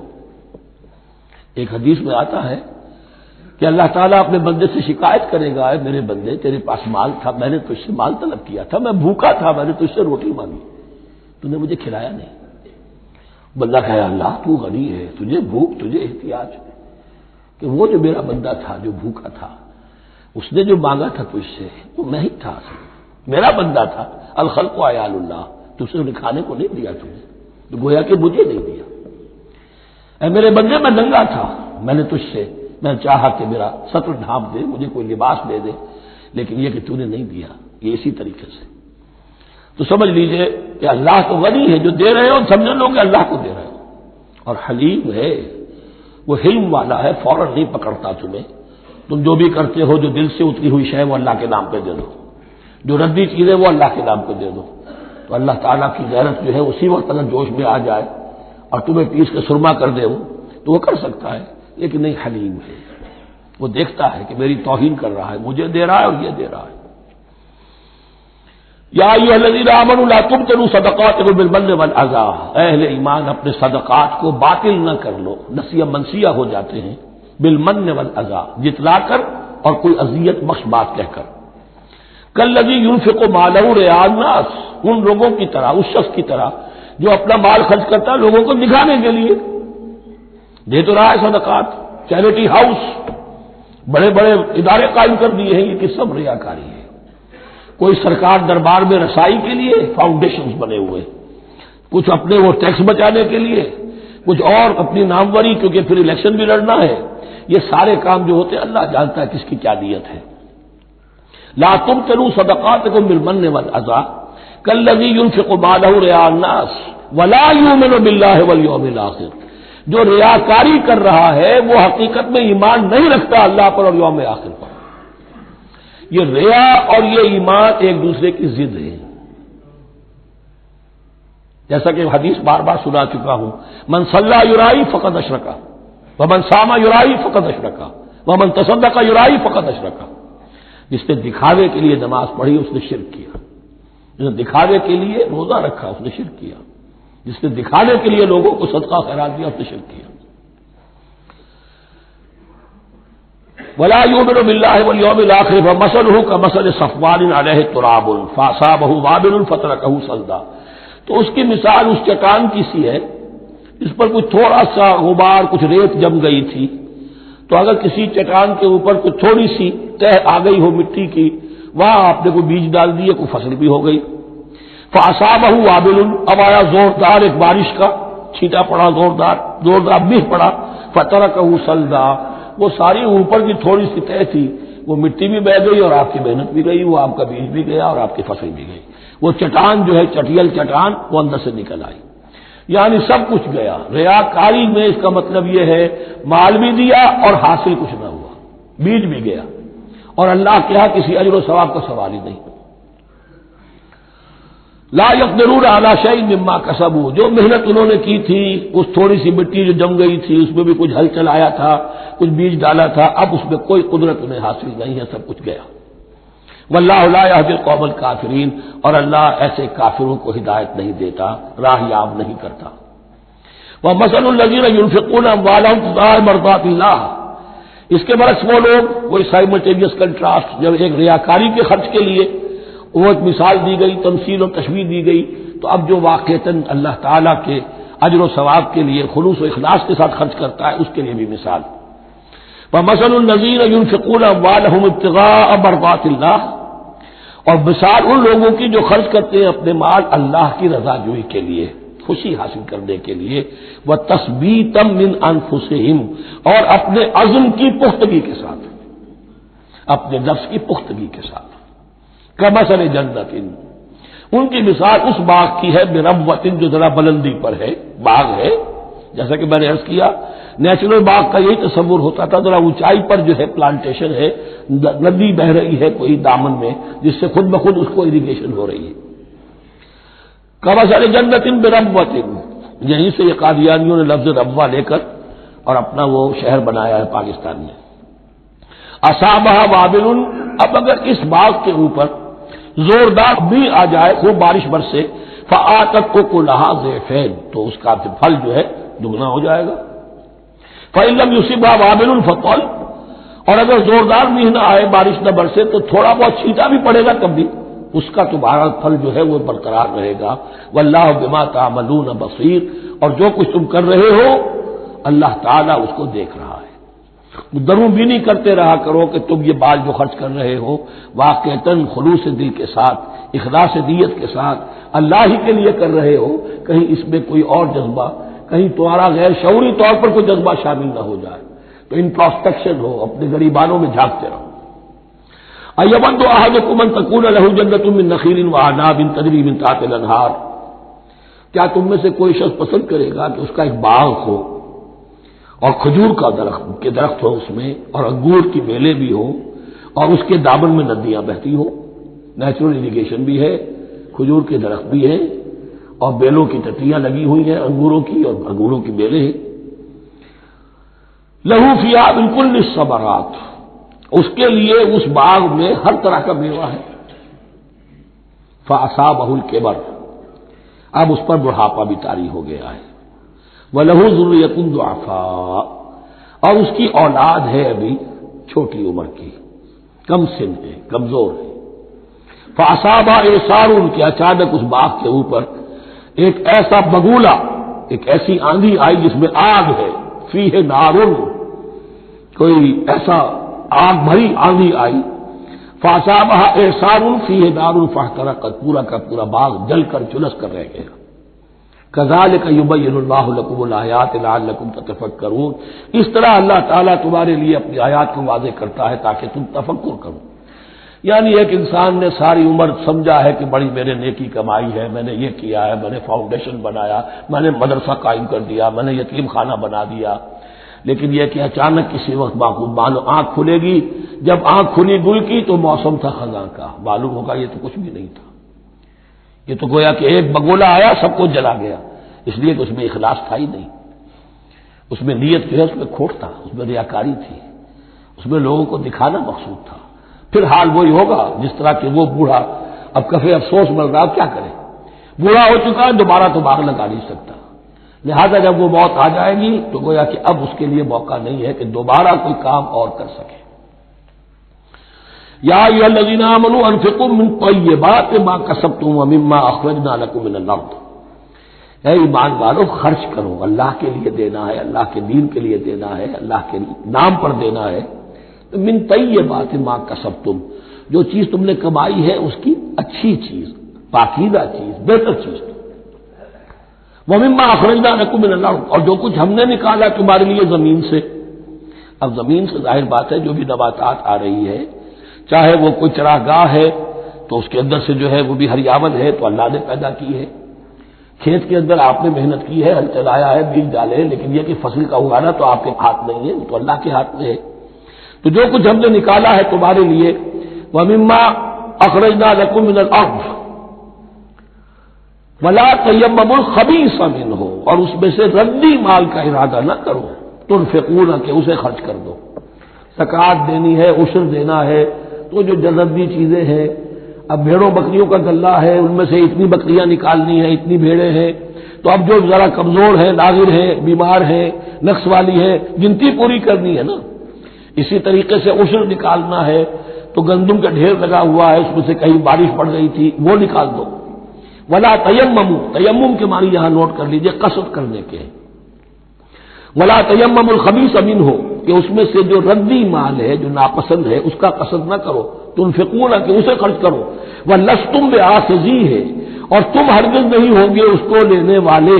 ایسا بھی تو ہو سکتا ہے کہ تم محتاج ہو جاؤ اور تمہیں ضرورت پڑ جائے، پھر اگر تمہیں کوئی ایسی چیز دے گا تو تم قبول نہیں کرو گے. وَلَسْتُمْ بِآخِذِيهِ إِلَّا أَن تُغْمِضُوا فِيهِ، الا یہ کہ چشم پوشی کرنے پر مجبور ہو جاؤ، احتیاج اس درجے کی ہو کہ جو بھی مل جائے، ردی مل جائے، اچھا مل جائے، نفیس مل جائے، خبیث مل جائے، جو بھی مل جائے چشم پوشی کرو. اس کے سوا آدمی جو ہے وہ اپنے طیب خاطر کے ساتھ جو ہے وہ ردی شے قبول نہیں کر سکتا۔ وَاعْلَمُوا أَنَّ اللَّهَ غَنِيٌّ حَمِيدٌ، پھر دیکھیے غنی کا لفظ، جو کچھ دے رہے ہو یہ نہ سمجھو کہ اسے دے رہے ہو، محتاج کو دے رہے ہو، ضرورت مند کو دے رہے ہو، بلکہ یوں سمجھو کہ اللہ کو دے رہے ہو۔ وَاعْلَمُوا أَنَّ اللَّهَ غَنِيٌّ حَمِيدٌ، جان لو کہ اللہ تعالیٰ غنی ہے اور حمید ہے۔ حمید یعنی اپنی ذات میں خود محمود۔ ایک کسی شے کی اچھائی یا حسن یا کمال ایسا ہوتا ہے جسے ظاہر کیا جائے، دیکھو بھائی اس میں یہ خوبصورتی ہے، اور ایک وہ خوبصورتی ہوتی ہے جو از خود ظاہر ہے۔ حاجت مشاطہ نیست صورت دلار آمرا، تو اللہ تعالیٰ اتنا ستودہ صفات ہے، اتنا محمود ہے اپنی ذات میں کہ وہ خود بخود محمود ہے، اسے کسی حمد کی حاجت نہیں ہے، از خود محمود ہے۔ الشیطان یعدکم الفقر ویامرکم بالفحشاء، دیکھو شیطان تمہیں ڈراتا ہے اور تمہیں اندیشہ دلاتا ہے فقر کا، مت خرچ کرو، رکھو، کیا پتا کیا کل کون سا وقت تم پر آ جائے۔ وَيَأْمُرُكُمْ بِالْفَحْشَاءِ، اور تمہیں حکم دیتا ہے بے حیائی کے کاموں کا۔ وَاللَّهُ يَعِدُكُم مَّغْفِرَةً مِّنْهُ وَفَضْلًا، اور اللہ وعدہ کر رہا ہے تم سے اپنی طرف سے مغفرت کا اور فضل کا۔ اب دیکھ لو، رخ روشن کے آگے شمع رکھ کر وہ یہ کہتے ہیں ادھر جاتا ہے دیکھیں یا ادھر پروانہ جاتا ہے۔ اب شیطان کی طرف جانا چاہتے ہو، اس کی بات ماننا چاہتے ہو، خوف رکھتے ہو کہیں ایسا نہ ہو جائے کہ فقر آ جائے مجھ پر، مجھے اپنا مال سنبھال کر رکھنا چاہیے، سیل سیٹر رکھنا چاہیے، تو تم شیطان کی چال میں آ گئے، تم نے اس کی پیروی کی۔ اور اگر تم نے اپنا اللہ کی راہ میں خرچ کر دیا، اللہ پر اعتماد کرتے ہوئے، وہ میری ساری حاجتیں پوری کرے گا، آج کر رہا ہے کل کرے گا انشاءاللہ۔ تو یہ ہے واللہ یعدکم مغفرۃ منہ وفضلا واللہ واسع علیم، اللہ بہت وسعت والا ہے، اس کے خزانوں کی کوئی محدودیت کا تصور اپنے ذہن میں نہ رکھو، اور سب کچھ جاننے والا ہے۔ یؤتی الحکمۃ من یشاء، لیکن یہ باتیں حکمت کی ہیں، ایک ہے ظاہر ایک ہے باطن۔ باطن جو ہے وہ حکمت سے نظر آتا ہے، ظاہر تو سب کو نظر آ رہا ہے۔ کسی شے کی حقیقت کیا ہے؟ اہل نظر ذوق نظر خوب ہے، لیکن جو شے کی حقیقت کو نہ دیکھے وہ نظر کیا؟ وہ حقیقت جس پر آیا ہو جاتی وہ ہے حکیم۔ اور حکمت اصل میں نام ہے انسان کے عقل اور شعور کی پختگی کا۔ جب محکم ہو گئی عقل، اس کا شعور پختہ ہو گیا، استحکام اسی سے بنا ہے حکمت۔ یؤتی الحکمت، اللہ تعالیٰ یہ فہم کی پختگی، عقل کی پختگی، شعور کی پختگی، حقائق رسی، حقائق تک پہنچ جانے کی صلاحیت دیتا ہے جس کو چاہتا ہے۔ وَمَن یؤت الحکمۃ فقد اوتی خیرا کثیرا، اور جسے حکمت دے دی گئی اسے تو خیر کثیر عطا ہو گیا، اس سے بڑا تو خیر کوئی اور ہے ہی نہیں۔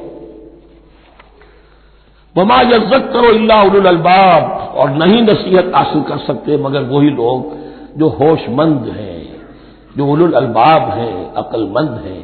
لیکن جو دنیا پر ریجھ گئے ہیں، جن کے سارا دلی اطمینان اسی پر ہے کہ کافی ہے، بینک بیلنس بھی ہے، یہ بھی ہے، وہ بھی ہے، اتنے سٹاکس بھی ہیں، اتنا یہ بھی ہے، اتنا ہمارا جو ہے وہ جو بیلنس شیٹ آئی ہے اس کے ایسٹس یہ ہے، اگر اسی پر سارا بھروسہ اور اطمینان ہے تو ظاہر بات ہے وہ اولو الالباب نہیں ہے۔ وَمَا أَنفَقْتُم مِّن نَّفَقَةٍ أَوْ نَذَرْتُم مِّن نَّذْرٍ، اور جو بھی کچھ تم خرچ کرتے ہو، جو بھی نفقہ، جو بھی خیرات تم دیتے ہو، اور نظر تم من نظرین، اور یا جو بھی نظر تم دیتے ہو اللہ کے نام پر، منت مانگتے ہو، فإن اللہ یعلم، اللہ تعالیٰ اس سب کو جانتا ہے۔ وما للظالمین من انصار، اور یقیناً ظالموں کے لیے کوئی مددگار نہیں ہوں گے۔ ان تبدوا الصدقات فنعما ہی، صدقات کو تو اگر تم کھل کر اعلانیہ دو تب بھی ٹھیک ہے، اور خاص طور پر زکوٰۃ کا تو معاملہ اعلانیہ ہے ہی ہے۔ ان تبدوا الصدقات، ظاہر کرو، برملا اعلانیہ دو تو بھی ٹھیک ہے، کم سے کم فقراء کا حق تو پہنچ گیا، کسی کی ضرورت تو پوری ہو گئی۔ وَإِن تُخْفُوهَا، لیکن اگر تم انہیں چھپاؤ، اب یہ ہوگا صدقات نافلہ کے لیے۔ ایک جو صدقات جو ہے کہ جو لازماً دے رہے ہیں واجبہ، ان کو تو ان کے لیے اخفاء نہیں ہے، یہ دین کی حکمت کو ذہن میں رکھیے، فرض عبادات اعلانیہ ادا کی جائیں گی۔ یہ وسوسہ بھی شیطان بہت سے لوگوں کے دلوں میں ڈال دیتا ہے کہ کیا 5 وقت جا کے مسجد میں نماز پڑھنی ہے، لوگوں پر اپنے تقویٰ کا روب گانٹنا چاہتے ہو، گھر میں پڑھ لیا کرو۔ یا داڑھی رکھو گے کیا چاہتے ہو؟ تم چاہتے ہو کہ لوگ تمہیں سمجھے متقی ہے تو میں اس لیے داڑھی نہیں رکھتا، ہوتا ہے وسوسہ۔ لیکن جو چیز واجب ہے وہ الگ اعلان کرو، اس کے اظہار میں کوئی رکاوٹ نہیں۔ ہاں جو صدقات نافلہ ہیں، جو نماز نفل ہے اسے چھپا کر کرو، اس کا اظہار بہت بڑا فتنہ ہوتا ہے، نفل عبادت کا اظہار بہت بڑا فتنہ ہے۔ وَإِن تُخْفُوهَا، اگر چھپاؤ، وَتُؤْتُوهَا الْفُقَرَاءَ، اور تم وہ ضرورت مندوں کو دے دو، فَهُوَ خَيْرٌ لَكُمْ، وہ تمہارے لیے بہت بہتر ہے۔ اب دیکھیے خیر الکم کہا، یہ تمہارے لیے بہتر ہے۔ پہلے کہا تھا ظاہر کر کے دیتے ہو فنعما ہی، وہ بھی ٹھیک ہے، اس لیے کہ فقراء کا حق تو چلیے ادا ہو گیا، کچھ نہ کچھ مل تو گیا، خسیس کے اور کنجوس کے مال میں سے کچھ نکلا تو صحیح۔ ان تبدوا الصدقات فنعما ہی وان تخفوها وتؤتوها الفقراء فهو خير لكم ويكفر عنكم من سيئاتكم، اور اللہ تعالیٰ دور کر دے گا تم سے تمہاری برائیوں کو۔ واللہ بما تعملون خبیر، اور جو کچھ تم کر رہے ہو اللہ تعالیٰ اس سے باخبر ہے۔ لیس علیک ھداھم، اے نبی آپ کے ذمے نہیں ہے کہ ان کو ہدایت دے دیں۔ آپ کی یہ دیکھیے علیکا ذمہ داری ہو جاتی ہے، فرض۔ لام لکا یہ ہو جاتا ہے کسی کے حق میں۔ القرآن حجت لکا او علیکا، یا یہ قرآن تمہارے حق میں حجت ہے، یہ شفاعت کرے گا تمہاری قیامت کے دن اگر تم نے اسے مانا جیسے کہ ماننے کا حق ہے، پڑھا جیسے کہ پڑھنے کا حق ہے، عمل کیا جیسے کہ عمل کرنے کا حق ہے، پھر اس کی دعوت و تبلیغ کی جیسے کہ اس کا حق ہے، تو یہ تمہارے حق میں حجت ہوگا۔ اور اگر تم نے اس کے حقوق ادا نہ کیے یہ تمہارے خلاف مدعی بن کر کھڑا ہو جائے گا۔ القرآن حجت لکا او علیکا، یہ تم پر آئے گا وبال۔ اے اللہ یہ بدبخت مجھے مانتا تھا کہ میں تیرا کلام ہوں، پڑھتا نہیں تھا، مجھے پڑھتا تھا تو جیسے کسی طوطا مینا کو، جو مولانا ماہر قاضی کی نظم ہے، کچھ بول سکھائے جاتے ہیں، رٹائے جاتے ہیں، اس طرح پڑھایا جاتا ہوں اور اس طرح سکھایا جاتا ہوں، وہ اس طریقے سے پڑھ رہے ہیں، کچھ پتہ نہیں۔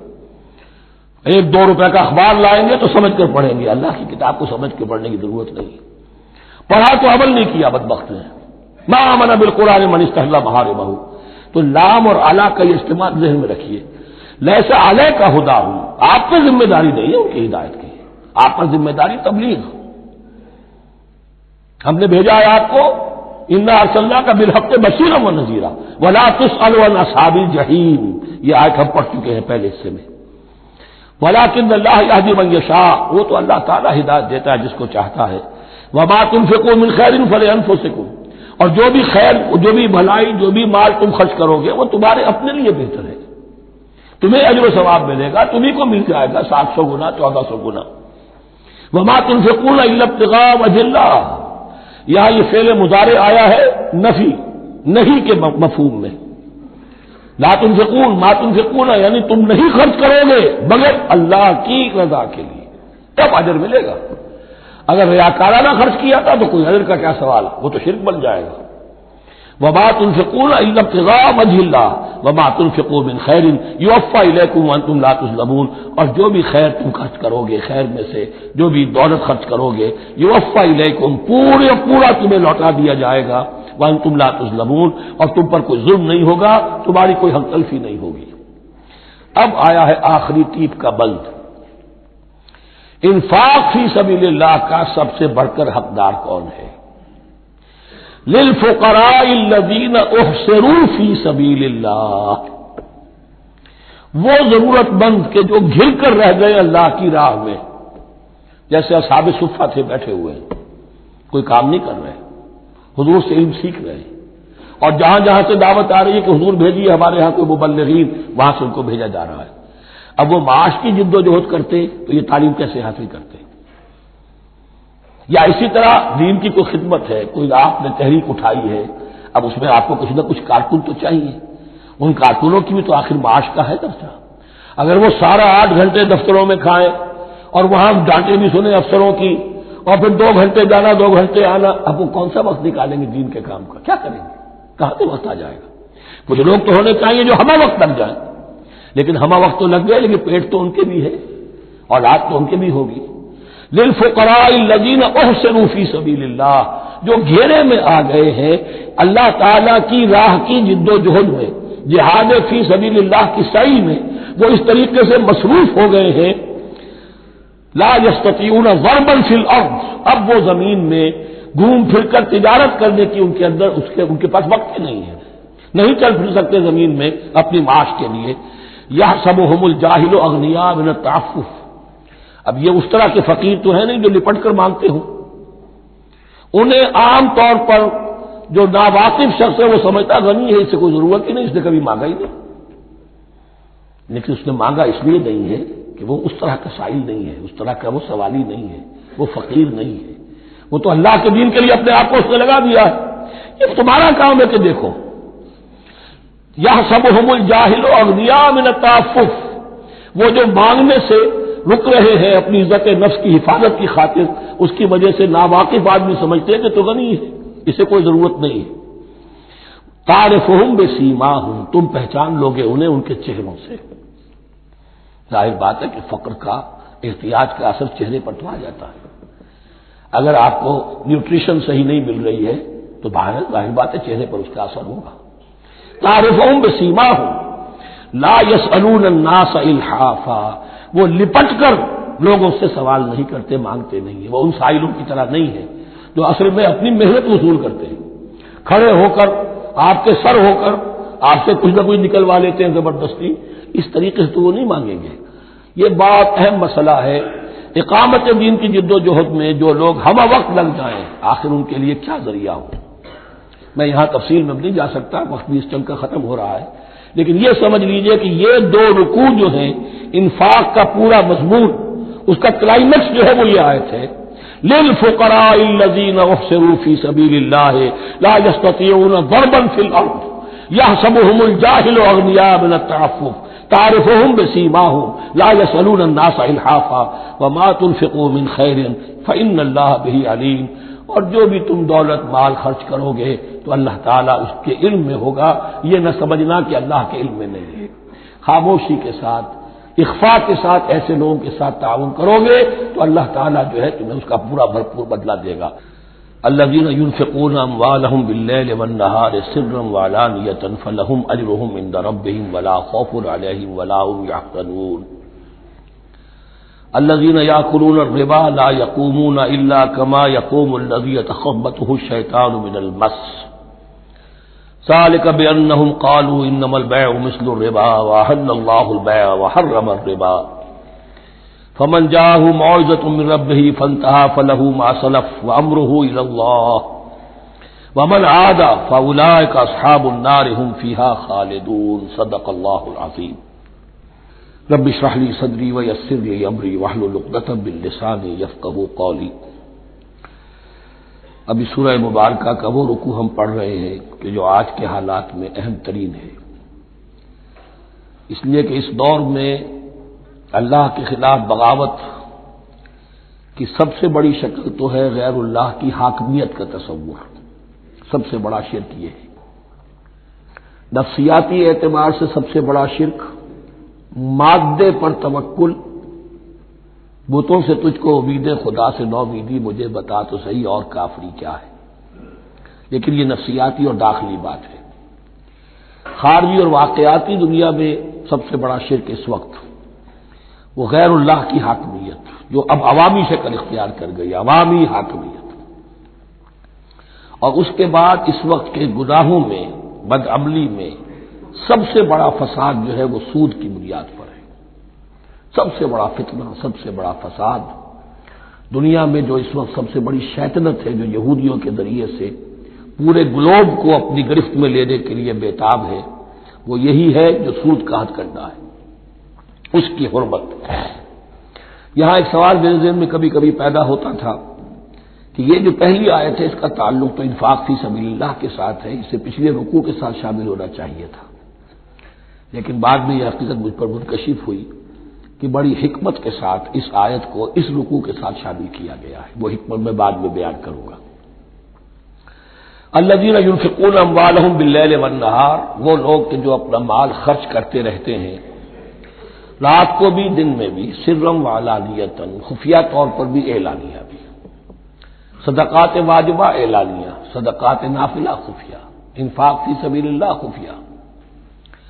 فلہم اجرہم عند ربہم ولا خوف علیہم ولا ہم یحزنون، ان کے لیے ان کا اجر محفوظ ہے ان کے رب کے پاس، نہ ان پر کوئی خوف طاری ہوگا اور نہ ہی وہ کسی حزن سے دوچار ہوں گے۔ الذین یاکلون الربا، اب ربا کا مسئلہ شروع ہو رہا ہے، جو سود کھاتے ہیں۔ وجہ کیا ہے؟ اصل مسئلہ ہے اس سرپلس ویلیو کا۔ آپ کا کوئی شغل ہے، آپ کی ملازمت ہے، آپ کما رہے ہیں، آپ کا خرچ پورا ہو رہا ہے، کچھ بچت بھی ہو رہی ہے۔ اب اس بچت کا اصل مصرف کیا ہے؟ یسألونک ماذا ينفقون قل العفو، اصل راستہ تو یہ ہے کہ اس کو دے دو اللہ کی راہ میں، یا محتاجوں کو یا اللہ کے دین کو۔ لیکن اب جو سود خورانہ ذہنیت ہے وہ یہ کہ اس بچت کو بھی مزید کمائی کا ذریعہ بناؤ، یہ سود خورانہ ذہنیت ہے۔ لہذا اصل میں سود خوری انفاق کا کی ضد ہے، اور یہ عقدہ مجھ پر کھلا جبکہ القرآن یفسر بعضہ بعضا، اس اصول کے تحت جب سورہ روم کی آیات کا میں نے مطالعہ کیا، وہاں یہی شکل آپ کو نظر آئے گی کہ ان دونوں کو مقابلے میں لایا گیا ہے، اللہ کی رضا جوئی کے لیے انفاق اور ربا، سود پر رقم دینا۔ وما آتیتم من ربا لیربو فی اموال الناس فلا یربو عند اللہ، جو کچھ تم دیتے ہو سود پر کہ وہ بڑھے لوگوں کے مال میں، محنت وہ کر رہا ہے اور آپ اس کی کمائی میں سے آپ وصول کر رہے ہیں اپنے اس سرمایہ کی وجہ سے، تو یہ گویا کہ آپ کا مال اس کے مال میں اس کی محنت سے بڑھ رہا ہے۔ الذی ما آتیتم من ربا لیربو فی اموال الناس فلا یربو عند اللہ، اللہ کے ہاں بڑھوتری نہیں ہوتی۔ وما آتیتم من زکوۃ تریدون وجہ اللہ فاولئک هم المضعفون، اور وہ جو تم زکوٰۃ اور صدقات میں دے دیتے ہو اللہ کی رضا جوئی کے لیے، تو وہ ہے جو دوہرے چوہرے کر رہے ہیں، ان کا مال بڑھ رہا ہے، اس کی بڑھوتری ہو رہی ہے۔ تو انفاق فی سبیل اللہ، صدقات، زکوٰۃ، اس کے بالمقابل، اس کے برعکس ہے اپنی اس بچت کے مال کو، اور آپ کو معلوم ہے آج کی بینکنگ سسٹم کا سب سے زیادہ زور بچت کی اسکیم، اور یہ سب کا سب جو ہے در حقیقت saving bank, saving account, save کرو، لیکن سیو کرو مزید کمانے کے لیے۔ سیو جو ہے اس لیے نہیں ہے کہ اپنا پیٹ کاٹو اور غربا کو دو، اپنا سٹینڈرڈ آف لیونگ کم کرو اور اللہ کے دین کے لیے خرچ کرو، یہ نہیں، بلکہ اس لیے کہ وہ جو تم بچاؤ وہ ہمیں دو، تاکہ وہ ہم سود پر زیادہ رقم، زیادہ شرح سود پر دوسروں کو دے اور تھوڑا شرح سود تمہیں دے دے۔ اب اس کے برعکس سے الذین یاکلون الربا، جو لوگ سود کھاتے ہیں، لا یقومون الا کما یقوم الذی یتخبطہ الشیطان من المس، وہ نہیں کھڑے ہوتے مگر ان کی طرح سے کہ جن کو شیطان نے مخبوط الحواس بنا دیا ہو چھو کر۔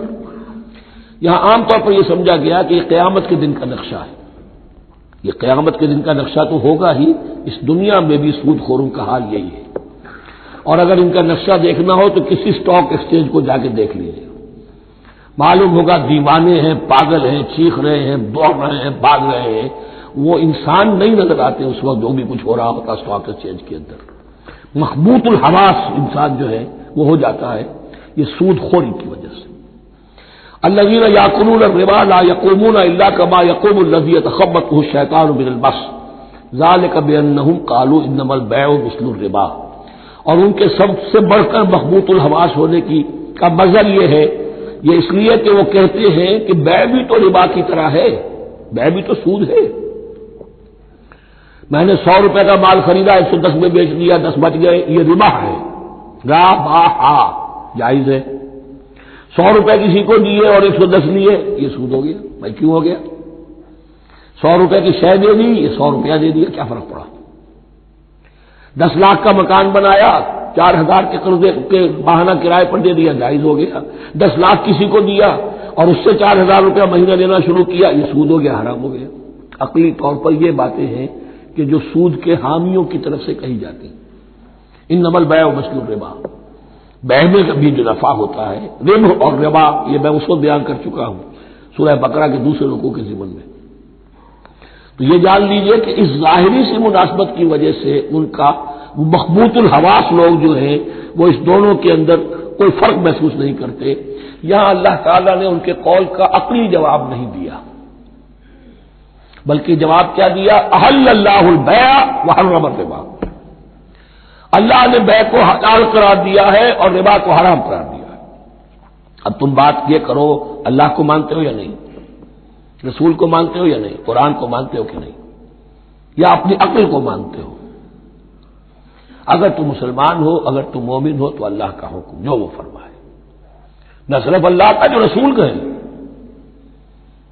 ما آتاکم الرسول فخذوہ وما نہاکم عنہ فانتہوا، جو کچھ رسول تمہیں دے لے لو، اور جس چیز سے روکتے رک جاؤ۔ یہ تو شریعت کا معاملہ ہے۔ ویسے اس میں جو فرق واقع ہوتا ہے وہ یہ ہے کہ ایک ہے فلوئڈ منی، فلوئڈ کیپٹل، ایک ہے فکسڈ کیپٹل۔ مکان 10 لاکھ کا ہے، لیکن مکان سے جو شخص دے رہا فائدہ کیا اٹھائے گا؟ 1 مہینے رہے گا نا، بس اس کا بدل آپ نے لے لیا۔ 10 لاکھ روپے کسی کو نقد دے دیے، وہ کسی کام میں لگائے گا، 12 لاکھ بھی بن سکتے ہیں، 15 بھی لگ سکتے ہیں، 8 بھی رہ سکتے ہیں۔ اس میں آپ نے فکسڈ اگر لیا تو یہ حرام ہے۔ ان دونوں میں اگرچہ عام طور پہ کہا جائے گا یہ بھی کیپٹل ہے وہ بھی کیپٹل ہے، مکان بھی تو سرمایہ کی ایک شکل ہے، لیکن یہ فکس کیپٹل ہے، اس کی شکل بدل نہیں رہی ہے۔ اس مکان میں تو ایک شخص رہ جائے گا، سکنا ہوگا، اس کی رہائش ہے، یا آپ کہیں گے اس کی ویئر اینڈ ٹیئر ہے تو اس کا آپ نے بدل لے لیا، بس ختم۔ لیکن وہ جائے گا، وہ مکان آپ کے لیے رہ جائے گا۔ لیکن یہ کہ 10 لاکھ جس کو دیا نقد، وہ کاروبار کرے گا، کچھ اور کہیں لگائے گا، اس کے اندر اضافہ بھی ہو سکتا ہے، کمی بھی ہو سکتی ہے، اس میں پھر فکس پروفٹ لینا یہ ہے حرام، اور ان دونوں میں کوئی مناسبت نہیں۔ لیکن اللہ تعالیٰ نے یہ جواب نہیں دیا، جواب دیا احل اللہ البیع وحرم الربا فمن جاءہ موعظۃ من ربہ فانتہی فلہ ما سلف، تو جس شخص کے پاس اس کے رب کی طرف سے یہ نصیحت پہنچ گئی اور وہ باز آ گیا، رک گیا، فلہ ما سلف، تو جو کچھ پہلے وہ لے چکا ہے وہ اس کا ہے، وہ اسے واپس نہیں دیا جائے گا، حساب کتاب نہیں کیا جائے گا کہ تم اتنا سود کھا چکے ہو واپس کرو۔ لیکن اس کا یہ مطلب بھی نہیں کہ اس کا کوئی گناہ ان پر نہیں ہوگا، وَأَمْرُهُ إِلَى اللَّهِ، اللہ کے حوالے رہے گا، معلق رہے گا، اللہ چاہے گا تو معاف بھی کر دے گا، اور اللہ چاہے گا تو پچھلے سود کے اوپر بھی اس کی سرزنش ہوگی۔ أَمْرُهُ إِلَى اللَّهِ وَمَنْ عَادَ، لیکن اس نصیحت کے آنے کے بعد بھی جس نے دوبارہ یہ حرکت کی فَأُولَٰئِكَ أَصْحَابُ النَّارِ هُمْ فِيهَا خَالِدُونَ، تو یہ جہنمی ہے اور اس میں ہمیشہ ہمیشہ رہے گا۔ يَمْحَقُ اللَّهُ الرِّبَا وَيُرْبِي الصَّدَقَاتِ، اللہ تعالیٰ ربا کو مٹاتا ہے، دباتا ہے۔ اور ہمارے زمانے میں شیخ محمود احمد مرحوم نے ایک کتاب لکھی ہے مین اینڈ منی، اس میں ثابت کیا ہے جہاں جو یہ سود کا معاملہ چلتا ہے 3 چیزیں ساتھ ساتھ بڑھتی چلی جاتی ہیں، جتنا سود بڑھے گا ان امپلائمنٹ بڑھے گی، انفلیشن بڑھے گی، نتیجے میں انٹرسٹ ریٹ بڑھے گا، جیسے انٹرسٹ ریٹ بڑھے گا ان امپلائمنٹ مزید ہوگی، انفلیشن زیادہ ہوگی، اس سے وشس سرکل، اور اسی کے نتیجے میں تباہی ہو جاتی ہے، چھپی رہتی ہے وہ تباہی۔ وہ تو ایک ہی وقت میں بینک کرپٹ ہوگا، کوئی بینک، بڑے بڑے بینک جو ہے دیوالے نکلیں گے، ابھی جو کوریا کا حشر ہو رہا ہے اور جو اس سے پہلے روس کا ہو چکا ہے، یہ سارا جو ہے یہ یوں سمجھیے شیش محل کی طرح ہے، اس میں تو ایک پتھر پڑے گا تو ٹکڑے ہو جائیں گے۔ وَمَنْ عَادَ فَأُولَٰئِكَ أَصْحَابُ النَّارِ هُمْ فِيهَا خَالِدُونَ يَمْحَقُ اللَّهُ الرِّبَا وَيُرْبِي الصَّدَقَاتِ، اللہ تعالیٰ پالتا ہے، صدقات کو پالتا ہے، بڑھاتا ہے اللہ کے ہاں۔ وہ آیت میں سنا چکا ہوں آپ کو، سورہ روم کی 39ویں آیت ہے یہ، وَمَا آتَيْتُم مِّن رِّبًا لِّيَرْبُوَ فِي أَمْوَالِ النَّاسِ فَلَا يَرْبُو عِندَ اللَّهِ وَمَا آتَيْتُم مِّن زَكَاةٍ تُرِيدُونَ وَجْهَ اللَّهِ فَأُولَٰئِكَ هُمُ الْمُضْعِفُونَ وَاللَّهُ لَا يُحِبُّ كُلَّ كَفَّارٍ أَثِيمٍ، اور اللہ کو ہرگز پسند نہیں ہے وہ سب کہ جو ناشکرے ہیں اور گناہگار ہیں۔ ان الذين آمنوا وعملوا الصالحات واقاموا الصلاة وآتوا الزكاة لهم اجرهم عند ربهم ولا خوف عليهم ولا هم يحزنون، ہاں جو لوگ ایمان لائیں اور نیک عمل کریں، نیک عمل میں ظاہر بات ہے جو شے حرام ہے اس کا چھوڑ دینا بھی لازم ہے، اور نماز قائم رکھیں، زکوٰۃ ادا کریں، ان کے لیے ان کا اجر محفوظ ہے ان کے رب کے پاس، ولا خوف عليهم ولا هم يحزنون۔ یا ایھا الذین آمنوا اتقوا اللہ وذروا ما بقی من الربا، اے ایمان والو اللہ کا تقوی اختیار کرو اور چھوڑ دو جو رہ گیا ہے سود میں سے۔ آج فیصلہ کر لو کہ جو بھی کچھ تمہیں کسی کو قرض دیا تھا اب اس کا سود چھوڑو۔ یا ایھا الذین آمنوا اتقوا اللہ وذروا ما بقی من الربا ان کنتم مؤمنین، اگر تم مومن ہو، فإن لم تفعلوا، اور اگر تم نے ایسا نہ کیا، باز نہ آئے، فاذنوا، تو کان کھول کر سن لو، بحرب من اللہ ورسولہ، اللہ اور اس کے رسول کی طرف سے اعلان جنگ. یہ الٹیمیٹم ہے. اگر باز نہیں آتے سود سے، دیکھیے کسی اور گناہ پر یہ بات نہیں آئی، اللہ اور اس کے رسول کی طرف سے اعلان جنگ. وَإِن تُبْتُمْ فَلَكُمْ رُءُوسُ أَمْوَالِكُمْ، اگر تم توبہ کرو تو تمہارے جو اصل راس المال ہے وہ تمہیں لوٹا دیے جائیں گے. سود چھوڑ دو، راس المال واپس لے لو. لا تظلمون ولا تظلمون، نہ تم ظلم کرو سود لے کر اور نہ تم پر ظلم کیا جائے کہ تمہارا راس المال بھی دبا دیا جائے. لا تظلمون ولا تظلمون. وَإِن كَانَ ذُو عُسْرَةٍ، اور اگر تمہارا جو مقروض ہے وہ تنگی میں ہے، وہ تنگ دستی میں ہے، فَنَظِرَةٌ إِلَىٰ مَيْسَرَةٍ، تو انہیں انتظار کرو، پھر اسے مہلت دو کہ اس کے حق کشادگی پیدا ہو جائے، آسانی سے وہ آپ کی رقم، آپ کا قرض واپس کر سکے. لیکن اس سے بھی آگے وَأَن تَصَدَّقُوا خَيْرٌ لَكُمْ، تم صدقہ ہی کر دو. تمہارا بھائی غریب تھا، اس کو تم نے قرض دیا تھا، کوئی سود لے کر کھا بھی چکے ہو، اب جو ہے سود، اب تو باقی سود کو تو چھوڑا ہی ہے، اگر وہ راس المال بھی بخش دو اس کو، یہ انفاق ہو جائے گا، یہ قرض حسنہ اللہ کو ہو جائے گا، یہ تمہارا جو ہے ذخیرہ آخرت بن جائے گا. تو یوں سمجھیے کہ جو بھی جو ہے جس کو سرپلس ویلیو میں نے کہا تھا اسلامی معیشت کے اندر جو بچت ہے آپ کی، اس بچت کا سب سے اونچا مصرف کیا ہے؟ صدقہ دے دو، انفاق کر دو. اس سے کم تر کیا ہے؟ قرض حسنہ، قرض دے دو کسی کو تاکہ وہ اپنی ضرورت چلا لے، اس کا کاروبار رکا ہوا تھا وہ چل پڑے گا اور تمہیں پھر وہ اپنی اصل رقم واپس کر دے گا. یہ قرض حسنہ اس سے کم تر درجہ ہے. تیسرا درجہ ایک اور بھی ہے جو جائز تو ہے مکروہ، پسندیدہ نہیں ہے. تم زیادہ ہی خسیس ہو، چلو مزارمت پر دے دو، اور مزارمت یہ ہے کہ رقم تمہاری کام وہ کرے گا، اگر بچت ہو جائے تو تم بھی لے لینا، اگر نقصان ہو جائے تو کوئی تاوان نہیں لے سکتے اس سے. یہ ہے مزارمت. اس کے بعد اگر تم کہو کہ میں دے رہا ہوں، مجھے اتنے پرسنٹ تمہارا تم نے دینا ہی دینا ہے، اس سے بڑھ کر حرام شے کوئی نہیں.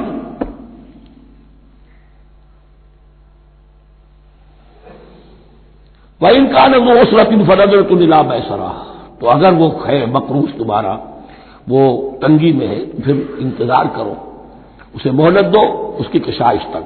وَأَن تَصَدَّقُوا خَيْرٌ لَكُمْ، اور اگر تم صدقہ ہی کر دو، خیرات کر دو، دے دو، بخش دو، وہ تمہارے لیے بہتر ہوگا. ان کنتم تعلمون، اگر تم جانتے ہو، اگر وہ حکمت تمہارے اندر آ گئی ہے، اگر تم اولو الالباب ہو، اگر تم سمجھدار ہو، تو جو کچھ تمہیں بچت اس سے ہوگی، جو اللہ کے ہاں جو ثواب ملے گا، وہ تمہیں یہ رقم واپس لے کر جو ہے اس سے کیا مل جائے گا.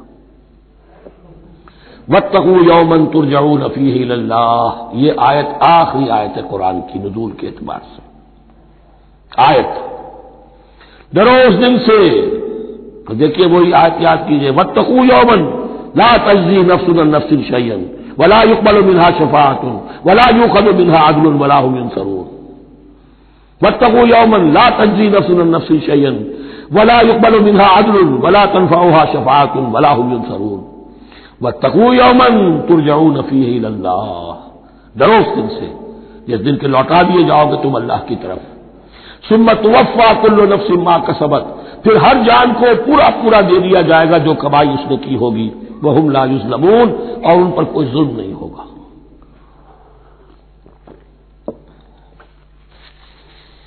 اب یہ قرآن مجید کی طویل ترین آیت آ رہی ہے، آیت دین.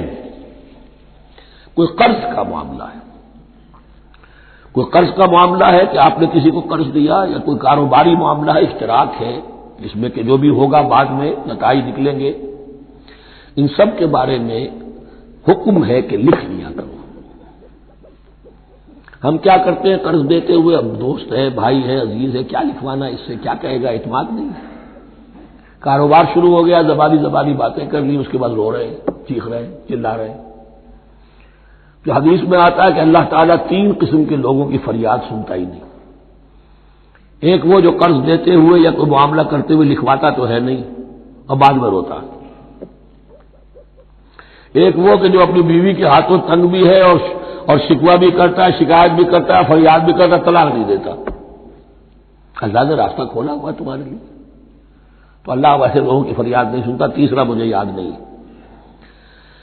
یا ایھا الذین آمنوا اذا تداینتم بدین الی اجل مسمى فاکتبوہ، اے اہل ایمان جب بھی تم کوئی معاملہ کرو قرض کا ایک وقت معین تک کے لیے، تو وقت معین ہونا چاہیے، یہ قرض دے رہے کب واپس ہوگا، فاکتبوہ تو اس کو لکھ لیا کرو۔ یہ فعل امر ہے، الامر للوجوب، واجب ہے یہ۔ وَلْيَكْتُبْ بَيْنَكُمْ كَاتِبٌ بِالْعَدْلِ، اور چاہیے کہ کوئی لکھنے والا تمہارے مابین عدل کے ساتھ، لکھنے والا کوئی ڈنڈی نہ مار جائے، انہیں بھی چاہیے کہ وہ صحیح صحیح لکھے۔ وَلَا يَأْبَ كَاتِبٌ أَن يَكْتُبَ كَمَا عَلَّمَهُ اللَّهُ فَلْيَكْتُبْ، اور کسی بھی شخص کو جسے اللہ نے سکھایا ہوا ہے کتابت لکھنے کا کام، تو اس کو انکار نہیں کرنا چاہیے لکھنے سے، اللہ نے اسے یہ علم دیا ہے، اسے چاہیے کہ لکھنے، اس لیے کہ اس معاشرے میں پڑھے لکھے لوگ تو بہت کم ہوتے تھے۔ اب بھی یہ ہوتا ہے، عرائض نویس وغیرہ ہوتے ہیں، وثیقہ نویس ہوتے ہیں، پیسے دے کے ان کو جو لکھواتے ہیں، لیکن اگر کوئی وثیقہ نویس جو بے ایمانی کرے اور لکھنے میں کوئی کمی کر جائے تو جو جس کے اوپر ذمہ داری ہے اسے نقصان پہنچ جائے گا۔ وَلْيَكْتُبْ بَيْنَكُمْ كَاتِبٌ بِالْعَدْلِ، اور چاہیے کہ لکھنے والا تمہارے مابین انصاف کے ساتھ لکھے۔ وَلَا يَأْبَ كَاتِبٌ أَن يَكْتُبَ كَمَا عَلَّمَهُ اللَّهُ فَلْيَكْتُبْ، اور نہ انکار کرے کوئی لکھنے والا اس سے کہ وہ لکھے جیسے اللہ نے اسے سکھایا ہے، تو لکھنا چاہیے۔ وَلْيُمْلِلِ الَّذِي عَلَيْهِ الْحَقُّ، لکھتے وقت املا وہ کرائے جس کے ذمے رقم آ رہی ہے، جس پر حق آ رہا ہے، علیہ الحق، وہ لکھوائے، جس کا مال ہے وہ نہ لکھوائے، جس پر ذمہ داری آ رہی ہے وہ لکھوائے، کہ میں کیا ذمہ داری لے رہا ہوں۔ وَلْيَتَّقِ اللَّهَ رَبَّهُ، اور اللہ سے ڈرتا رہے اپنے رب سے، وَلَا يَبْخَسْ مِنْهُ شَيْئًا، اور لکھوانے میں اس میں سے کوئی شے کم نہ کر دے۔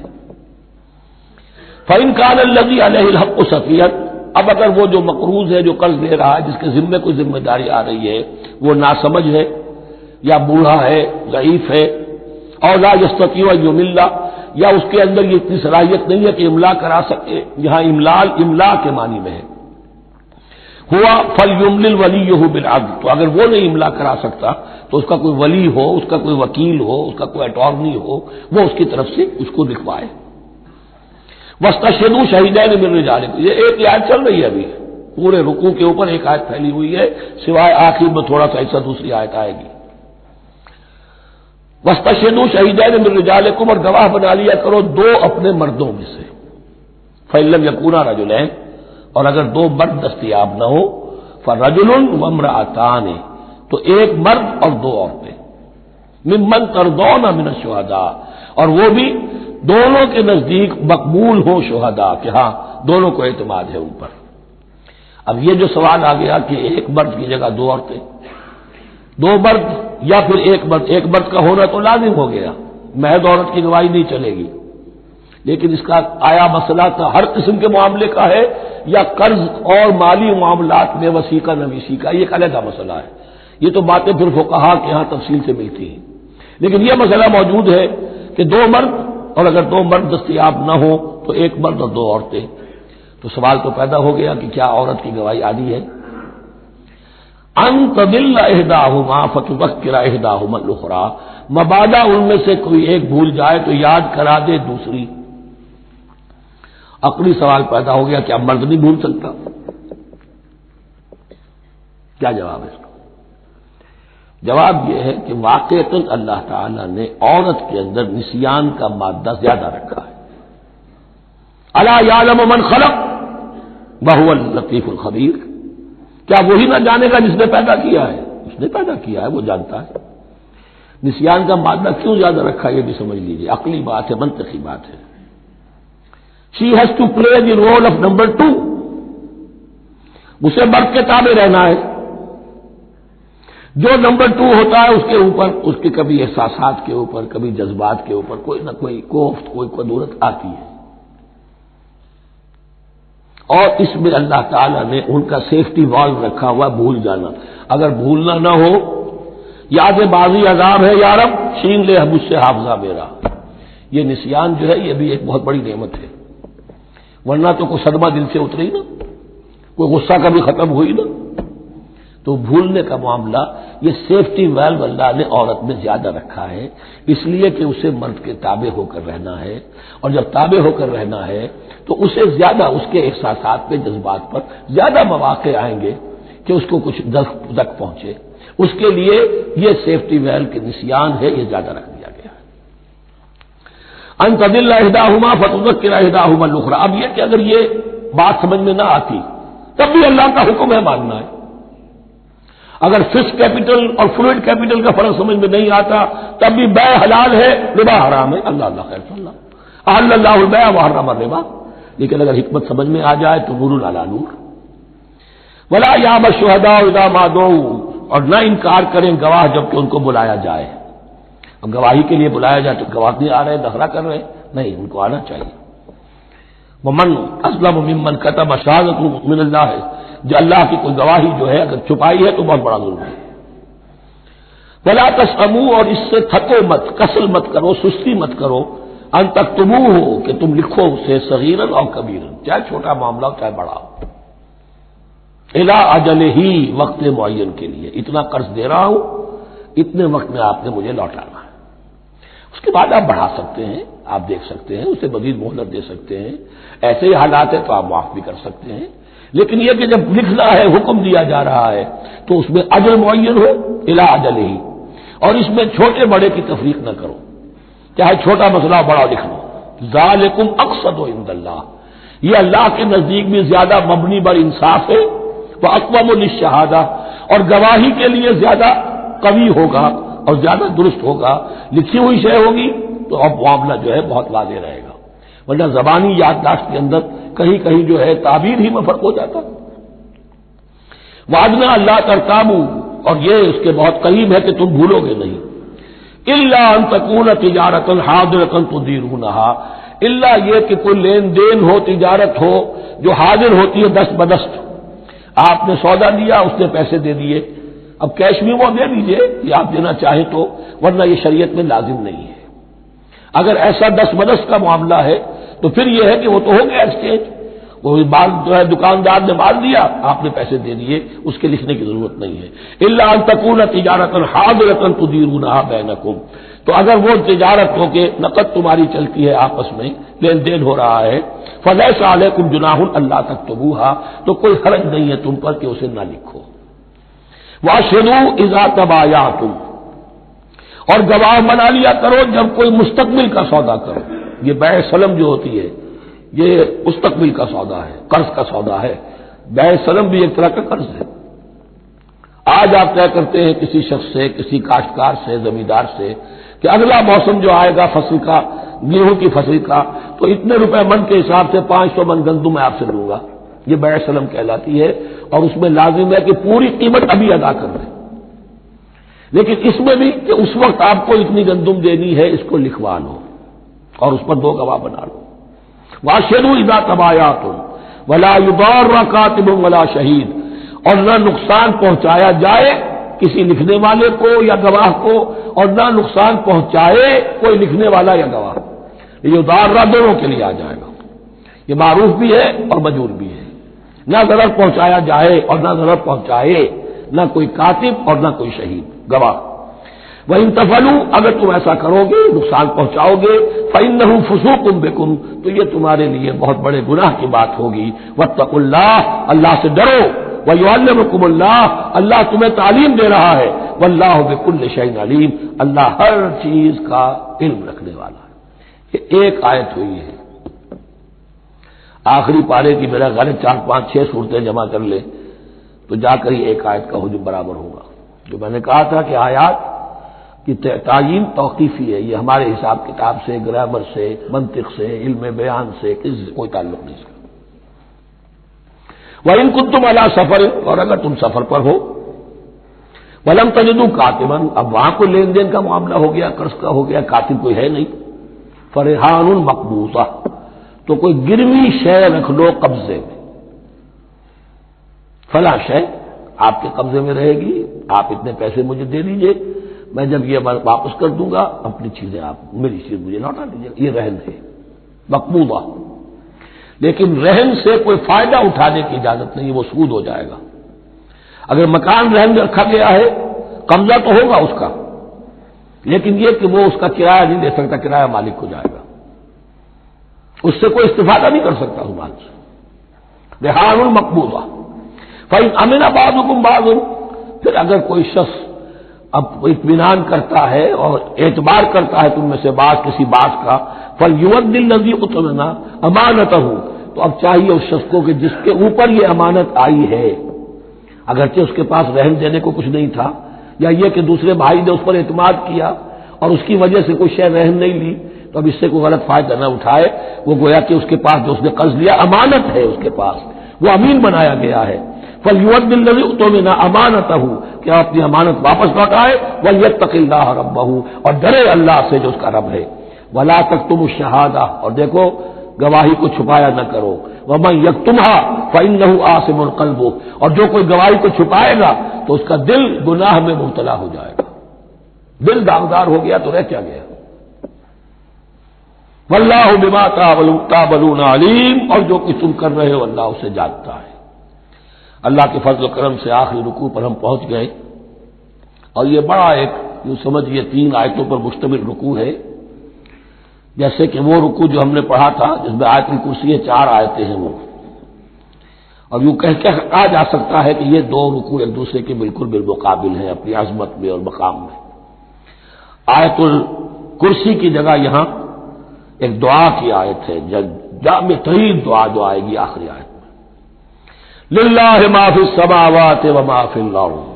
اکثر و بیشتر آپ دیکھیں گے سورتوں کے اختتام پر یہ الفاظ پھر آتے ہیں، اللہ ہی کا ہے جو کچھ بھی ہے آسمانوں اور زمین میں۔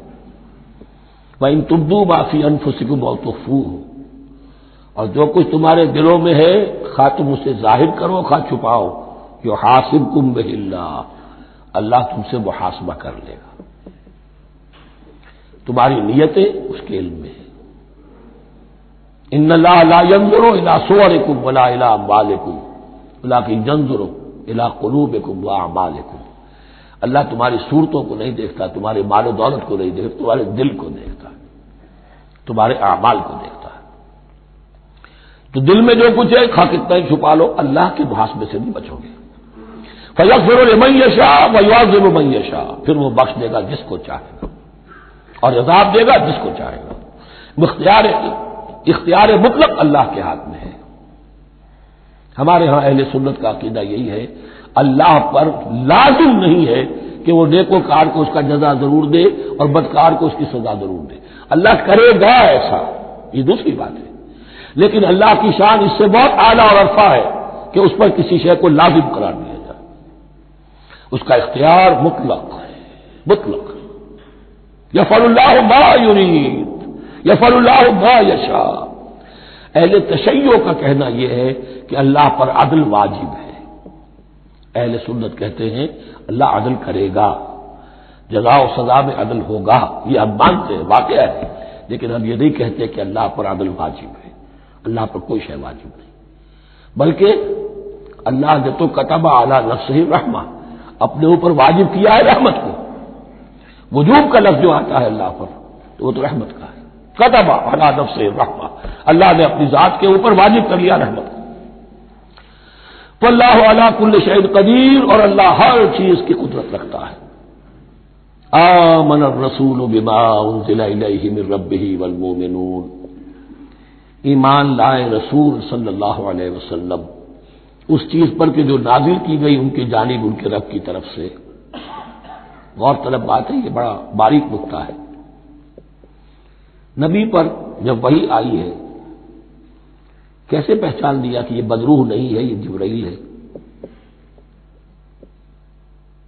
آخر کوئی اشتباہ بھی تو ہو سکتا تھا، پہلا تجربہ تھا، اس سے پہلے نہ آپ نے کہانت سیکھی، نہ آپ نے کوئی اور اس طرح کی نفسیاتی ایکسرسائزز کی، آپ تو کاروباری آدمی تھے، ایک بہت ہی بھرپور زندگی گزار رہے ہیں، اہل و عیال والے ہیں، کاروبار کر رہے ہیں، آئی ایس لیول کا کاروبار ہے، تو فطرت جو ہے وہ پہچانتی ہے، نبی کی فطرت وہ اتنی پاک اور صاف ہوتی ہے کہ اس کے اوپر کوئی بدروح کا کوئی اثر ہو ہی نہیں سکتا۔ اگرچہ اس میں ایک اور واقعہ میں نے ایک جگہ پڑھا تھا، وہ میں پھر کسی وقت موقع آیا تو سناؤں گا آپ کو، اس وقت نہیں ہے۔ بہرحال ہمارے لیے بڑی تسکین کی بات ہے کہ اللہ تعالیٰ نے رسول کے ایمان کے تذکرے کے ساتھ ہمارے ایمان کا تذکرہ کیا۔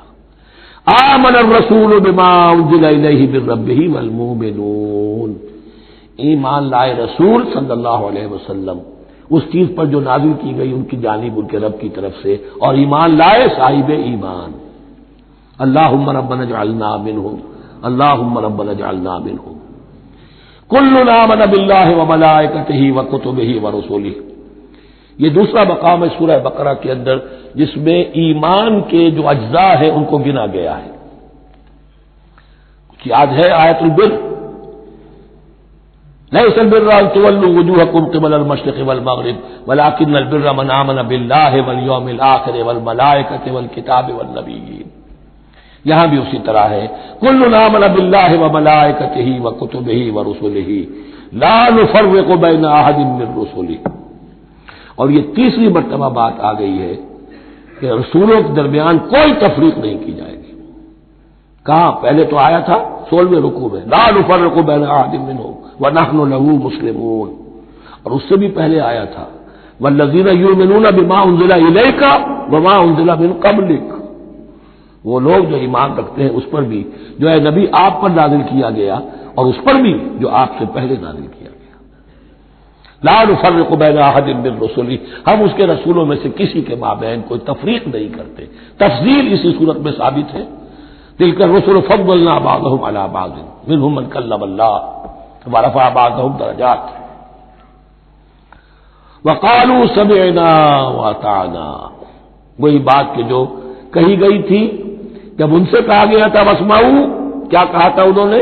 سمعنا واطعنا، سمعنا واطعنا، وہ کہتے ہیں ہم نے سنا اور مانا۔ غفرانک ربنا، ہماری درخواست ہے پروردگار تیری بخشش مانگتے ہیں۔ غفرانک، نون پر زبر ہے، مفعول ہے، نسألک غفرانک، اے اللہ ہم تجھ سے سوالی ہیں، تجھ سے طلب کرتے ہیں، درخواست کرتے ہیں تیری مغفرت کا۔ وإلیک المصیر، اور تیری ہی جانب لوٹ جانا ہے۔ یہاں پر وہ ایمان بالآخرہ بھی آ گیا جو یہاں اوپر نہیں آسان، آمن باللہ وملائکتہ وکتبہ ورسلہ، پھر رسولوں کے ضمن میں لا نفرق بین احد من رسلہ، لیکن اس کے بعد وإلیک المصیر، مغفرت اور اللہ کی طرف ہی لوٹ جانا ہے ہمارا، اس میں ایمان بالآخرہ آ گیا۔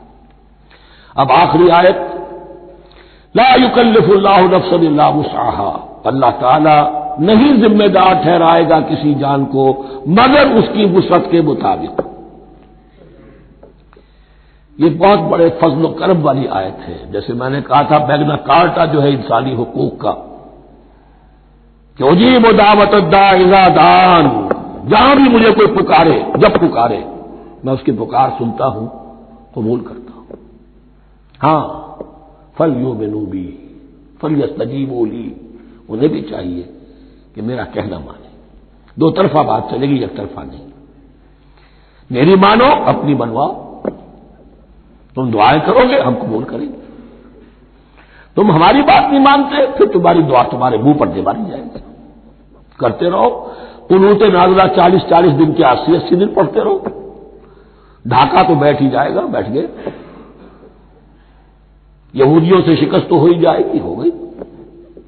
کرتے رہو، حرمین میں پڑھتے رہو قنوت نازلہ، مکے میں پڑھو، مدینے میں پڑھو، پوری دنیا میں پڑھو۔ اللہ کو پیٹھ دکھائی ہوئی ہے، اس کے دین کو پاؤں تلے روندا ہوا ہے، اللہ کے باغیوں سے دوستی ہے۔ کسی نے قبلہ ماسکو کو بنایا تھا اور کسی نے واشنگٹن کو بنایا تھا، تمہاری دعائیں کیسے قبول ہوں؟ لیکن یہ جو آیت ہے یہ اس اعتبار سے بہت بڑی رحمت کی آیت ہے کہ اللہ تعالیٰ کے ہاں وہ اندھے کی لاٹھی والا معاملہ نہیں ہے کہ تمام انسانوں سے محاسبہ ایک ہی سطح پر ہو۔ اللہ جانتا ہے کس کی کتنی وسعت ہے، اور وسعت کن چیزوں سے بنتی ہے۔ آپ کو کوئی اور جین ملے ہیں، مجھے کوئی اور جین ملے ہیں، انہیں کوئی اور جین ملے ہیں، جینز، ان جینز کی اپنی اپنی خصوصیات ہیں، خصائص ہیں، پراپرٹیز ہیں، لیمیٹیشنز ہیں۔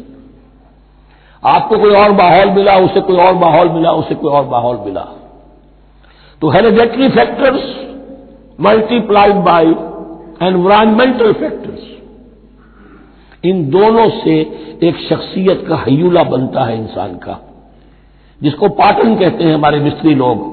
جب لوہے کا کوئی شے جو ہے ڈھالنی ہے تو اس کے لیے پہلے مٹی کا یا لکڑی کا ایک پیٹرن بناتے ہیں، انگریزی میں پیٹرن ہے، وہ پاٹن کہتے ہیں ہمارے مصری لوگ. اب آپ لوہا جو ہے اس کو جب اسے کر لیں گے، مائع بنا لیں گے، گلا لیں گے، پھر اس میں ڈالیں گے، وہی شکل ہو جائے گی. یہ شاکلہ ہے ہر انسان کا جو بن جاتا ہے. قل کل یعمل علی شاکلتہ فربکم اعلم بمن هو اہدی سبیلا. اس شاکلہ کے اندر اندر آپ کو محنت کرنی ہے. اللہ جانتا ہے کس کا شاکلہ وسیع تھا، کس کا شاکلہ تنگ تھا، کس کے جینز اعلیٰ تھے، کس کے جینز ادنا تھے، کس کے ہاں ذہانت زیادہ تھی، کس کے ہاں جسمانی قوت زیادہ تھی. جو بھی کچھ اس نے دیا ہے، جس کو وہاں ہم نے رکھا، اس کو وہاں رکھا، اس نے وہاں تعلیم پائی، اس نے یہاں تعلیم پائی. جو بھی انوائرمنٹل فیکٹرز آئے ہیں، جو بھی جینیٹک فیکٹرز آئے ہیں، سب اللہ کے علم میں ہے. ان سب کو ملحوظ رکھ کے اللہ حساب دے گا. جو شاکلہ ہم نے تمہیں دیا تھا، اس میں تم نے کیا کیا؟ ایک شخص کے اندر فرض کیجئے استعداد ہی ہے 20 درجے کی استعداد ہے، اس نے فرض کیجئے 18 درجے کام کر دیا، کامیاب ہو گئے. کسی میں استعداد 100 درجے کی تھی، اس نے 50 درجے کیا، ناکام ہو گئے. حالانکہ کمیت کے اعتبار سے 50 درجے زیادہ ہے 18 درجے سے، لیکن یہ 18 درجے کا کام وہ کر رہا ہے جس کے اندر استطاعت تھی ہی 20 کی، یا 18 ہی کی تھی، اس نے پوری کر دی. اور 50 درجے والا وہ جس کو اللہ نے دے رکھی تھی 1000 کی استطاعت، اس کا وہ 50 بیکار ہو گیا. تو اللہ تعالیٰ کا محاسبہ جو ہے انڈیویجول ہے. اس لیے فرمایا گیا کلہم آتی ہے یوم القیامت فردا. ان میں سب لوگ اس دن قیامت کے دن سب آئیں گے اکیلے اکیلے، تنہا تنہا. ہر ایک کا حساب ہوگا وہاں، اور ہر ایک کا حساب ہوگا لا یکلف اللہ نفسا الا وسعها. اللہ ذمہ دار نہیں ٹھہرائے گا کسی بھی جان کو مگر اس کی وسعت کے مطابق. البتہ اس کا ایک ریورس ہے. ہوتا کیا ہے، ہم سمجھتے ہیں دنیا میں تو بھاگ دوڑ کر رہے ہیں، اور دین اجی ہمارے اندر تو استطاعت دین کے کام کی صلاحیت ہی نہیں ہے. دنیا میں دیکھیں بڑے کامیاب تیزی کے ساتھ دوڑ رہے ہیں، کامیاب پر کامیاب. یہ دین ہمارے اندر تو استطاعت نہیں ہے، استعداد ہی نہیں ہے، کیا کریں؟ یہ دھوکہ ہے، سیلف ڈسپشن ہے. استعداد اور استطاعت کے بغیر اور صلاحیت اور ذہانت کے بغیر دنیا میں بھی آپ کما نہیں سکتے، محنت نہیں کر سکتے، کوئی نتائج حاصل نہیں کر سکتے. یہ دھوکہ اپنے آپ کو نہ دیجیے. یہ ہے جو کچھ کر سکتے ہو کیجیے، کھودیے اپنی شخصیت کو، کھود کر جو نکال سکتے ہو نکال دیجیے. ہاں آپ نکال سکیں گے اتنا ہی جتنا آپ کے اندر ودیت ہے، زیادہ کہاں سے لے آئیں گے؟ اور اللہ نے کس میں کیا ودیت کیا ہے وہ جانتا ہے. اس کا حساب لینا جو ہے محاسبہ وہ اس پر ہے کہ جو اس نے تمہیں دیا ہے. لا، اور یہ مضمون قرآن مجید میں 5 مرتبہ آیا ہے بہت اہمیت کے ساتھ. لا یکلف اللہ نفسا الا وسعها لها ما کسبت وعلیہا ما اکتسبت. اسی جان کے لیے ہے جو اس نے کمایا، اور اس کے اوپر وبال بنے گا جو اس نے برائی کمائی. لیکن لام اور اعلی، لها ما کسبت، جو بھی اس نے نیکی کمائی اس کے حق میں ہے، اس کے لیے ہے، اس کا اجر ملے گا، ثواب ملے گا. اور جو بدی کمائی وہ اس پر وبال بنے گا، اسی کے لیے اس کو سزا ملے گی، اسی کے حوالے سے. اب وہ آخری دعا آ گئی، جامع ترین اور عظیم ترین دعا ہے قرآن مجید کی. ربنا لا تؤاخذنا ان نسینا او اخطانا. اہل ایمان کے راستے پر، عمل صالح کے راستے پر مقدور بھر، امکان بھر اپنی شخصیت کے کونوں کھجروں میں سے بھی نکال کر، اپنی ریزیڈول انرجیز کو بھی نکال کر اللہ کی راہ میں لگا لیں. لیکن اس کے بعد بھی کوئی غرہ نہ ہو، کوئی غرور نہ ہو، کوئی اپنی محنت پر، اپنی نیکی پر، اپنی کمائی پر، اپنے کارناموں پر کہیں انسان دھوکہ نہ کھا جائے. کیفیت کیا رہنی چاہیے؟ وہ یہ ہے تواضع، عجز، انکساری. ربنا لا تؤاخذنا ان نسینا او اخطانا. اے رب ہمارے ہم سے مواخذہ نہ کیجو اگر ہم بھول جائیں یا ہم سے خطا ہو جائے. نسیان بھی ہے، الانسان مرکب من الخطاء والنسیان. انسان کے اندر یہ دونوں چیزیں، خطا اور نسیان، یہ تو گندی ہوئی ہیں. خطا یہ ہے کہ آپ نے اپنی امکانی حد تک تو نشانہ ٹھیک لگایا تھا، نشانہ خطا ہو گیا، ٹھیک ہے، کوئی بات نہیں، آپ کی نیت صحیح تھی. ایک اجتہاد کرنے والا اجتہاد کر رہا ہے، امکانی حد تک اس نے کوشش کی ہے کہ صحیح رائے تک پہنچے، لیکن خطا ہو گئی، اللہ معاف کرے گا۔ اس نے اپنی امکانی کوشش کی تھی، لہذا اسے ثواب ملے گا۔ مجتہد مخطی بھی ہو تو ثواب ملے گا، مجتہد مصیب ہے، صحیح رائے پر پہنچ گیا ہے تو دوہرا ثواب ملے گا، لیکن مجتہد مخطی ہے تب بھی ثواب ملے گا۔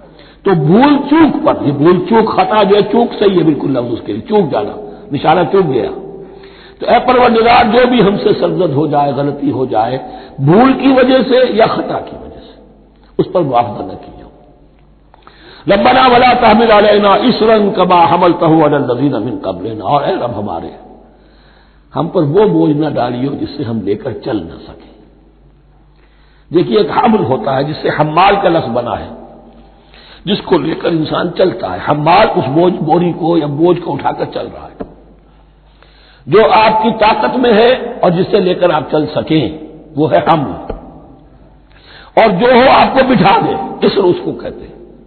یہ لفظ سورہ اعراف میں پھر آئے گا، یضع عنہم اسرہم والاغلال التی کانت علیہم۔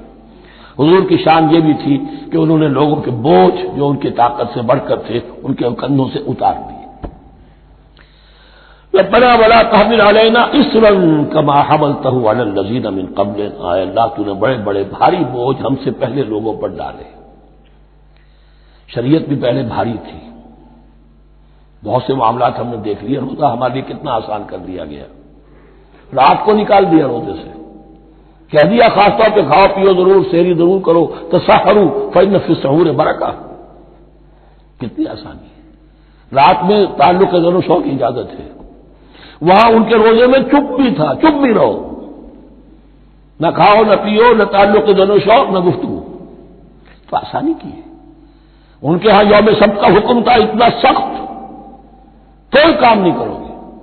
ہمارے ہاں وہ تھوڑے سے وقت کے لیے، اذا نودی للصلاۃ من یوم الجمعۃ فاسعوا الی ذکر اللہ وذروا البیع، اذان سے لے کر اور نماز کے ادا ہو جانے تک ہر کاروبار دنیاوی حرام ہے، لیکن اس سے پہلے اس کے بعد آپ کر سکتے ہیں، تو آسانی ہے۔ ربنا ولا تحمل علینا اصرا کما حملتہ علی الذین من قبلنا ربنا ولا تحملنا ما لا طاقۃ لنا بہ، اور اے رب ہمارے، ہم پر وہ بوجھ نہ عائد کیجو، ہم پر ڈالیو جس کی کہ ہمارے اندر طاقت نہ ہو۔ واعف عنا، ہم سے درگزر فرماتا رہے، ہمیں معاف کرتا رہے، واغفر لنا، اور ہمیں بخشتا رہے۔ مغفرت کا لفظ جو ہے اس کو سمجھ لیجئے ڈھانپنا، مغفر کہتے ہیں خود کو، جو ہیلمٹ پہنا ہوتا ہے تاکہ گولی جو ہے وہ سر پہ لگے تو یہ آپ کو بچا لے۔ مغفر خود پہنتے تھے تلوار کے وار سے سر کو بچانے کے لیے، سر کو ڈھانپا ہوا مغفر سے، تو گناہ کو اللہ تعالیٰ اپنی رحمت سے ڈھانپ دے۔ واغفر لنا، ہماری خطاؤں کی پردہ پوشی فرما دے۔ ورحمنا، اور ہم پر رحم فرما۔ انت مولانا، تو ہمارا مولا ہے، والی ہے، ہمارا پشت پناہ ہے، مددگار ہے۔ اللہ ولی الذین آمنوا یخرجہم من الظلمات الی النور فانصرنا علی القوم الکافرین، بس ہماری مدد فرما کافروں کے مقابلے میں۔ انہی الفاظ پر وہ دعا ختم ہوئی تھی جو طالوت کے ساتھیوں نے کی تھی علیہ الصلوۃ والسلام۔ اصل میں یہ دعا اب تلقین کی جا رہی ہے، مرحلہ سخت آ رہا ہے، مرحلہ سخت ہے اور جان عزیز، تاب لاتے ہی بنے گی آپ غالب۔ اب وہ مرحلہ آ رہا ہے، اس کے لیے تیار ہو جاؤ۔ یہ سارا حصہ جو ہے در حقیقت یہ تمہید ہے غزوہ بدر کی۔ بارک اللہ لی ولکم فی القرآن العظیم ونفعنی وإیاکم بالآیات والذکر الحکیم۔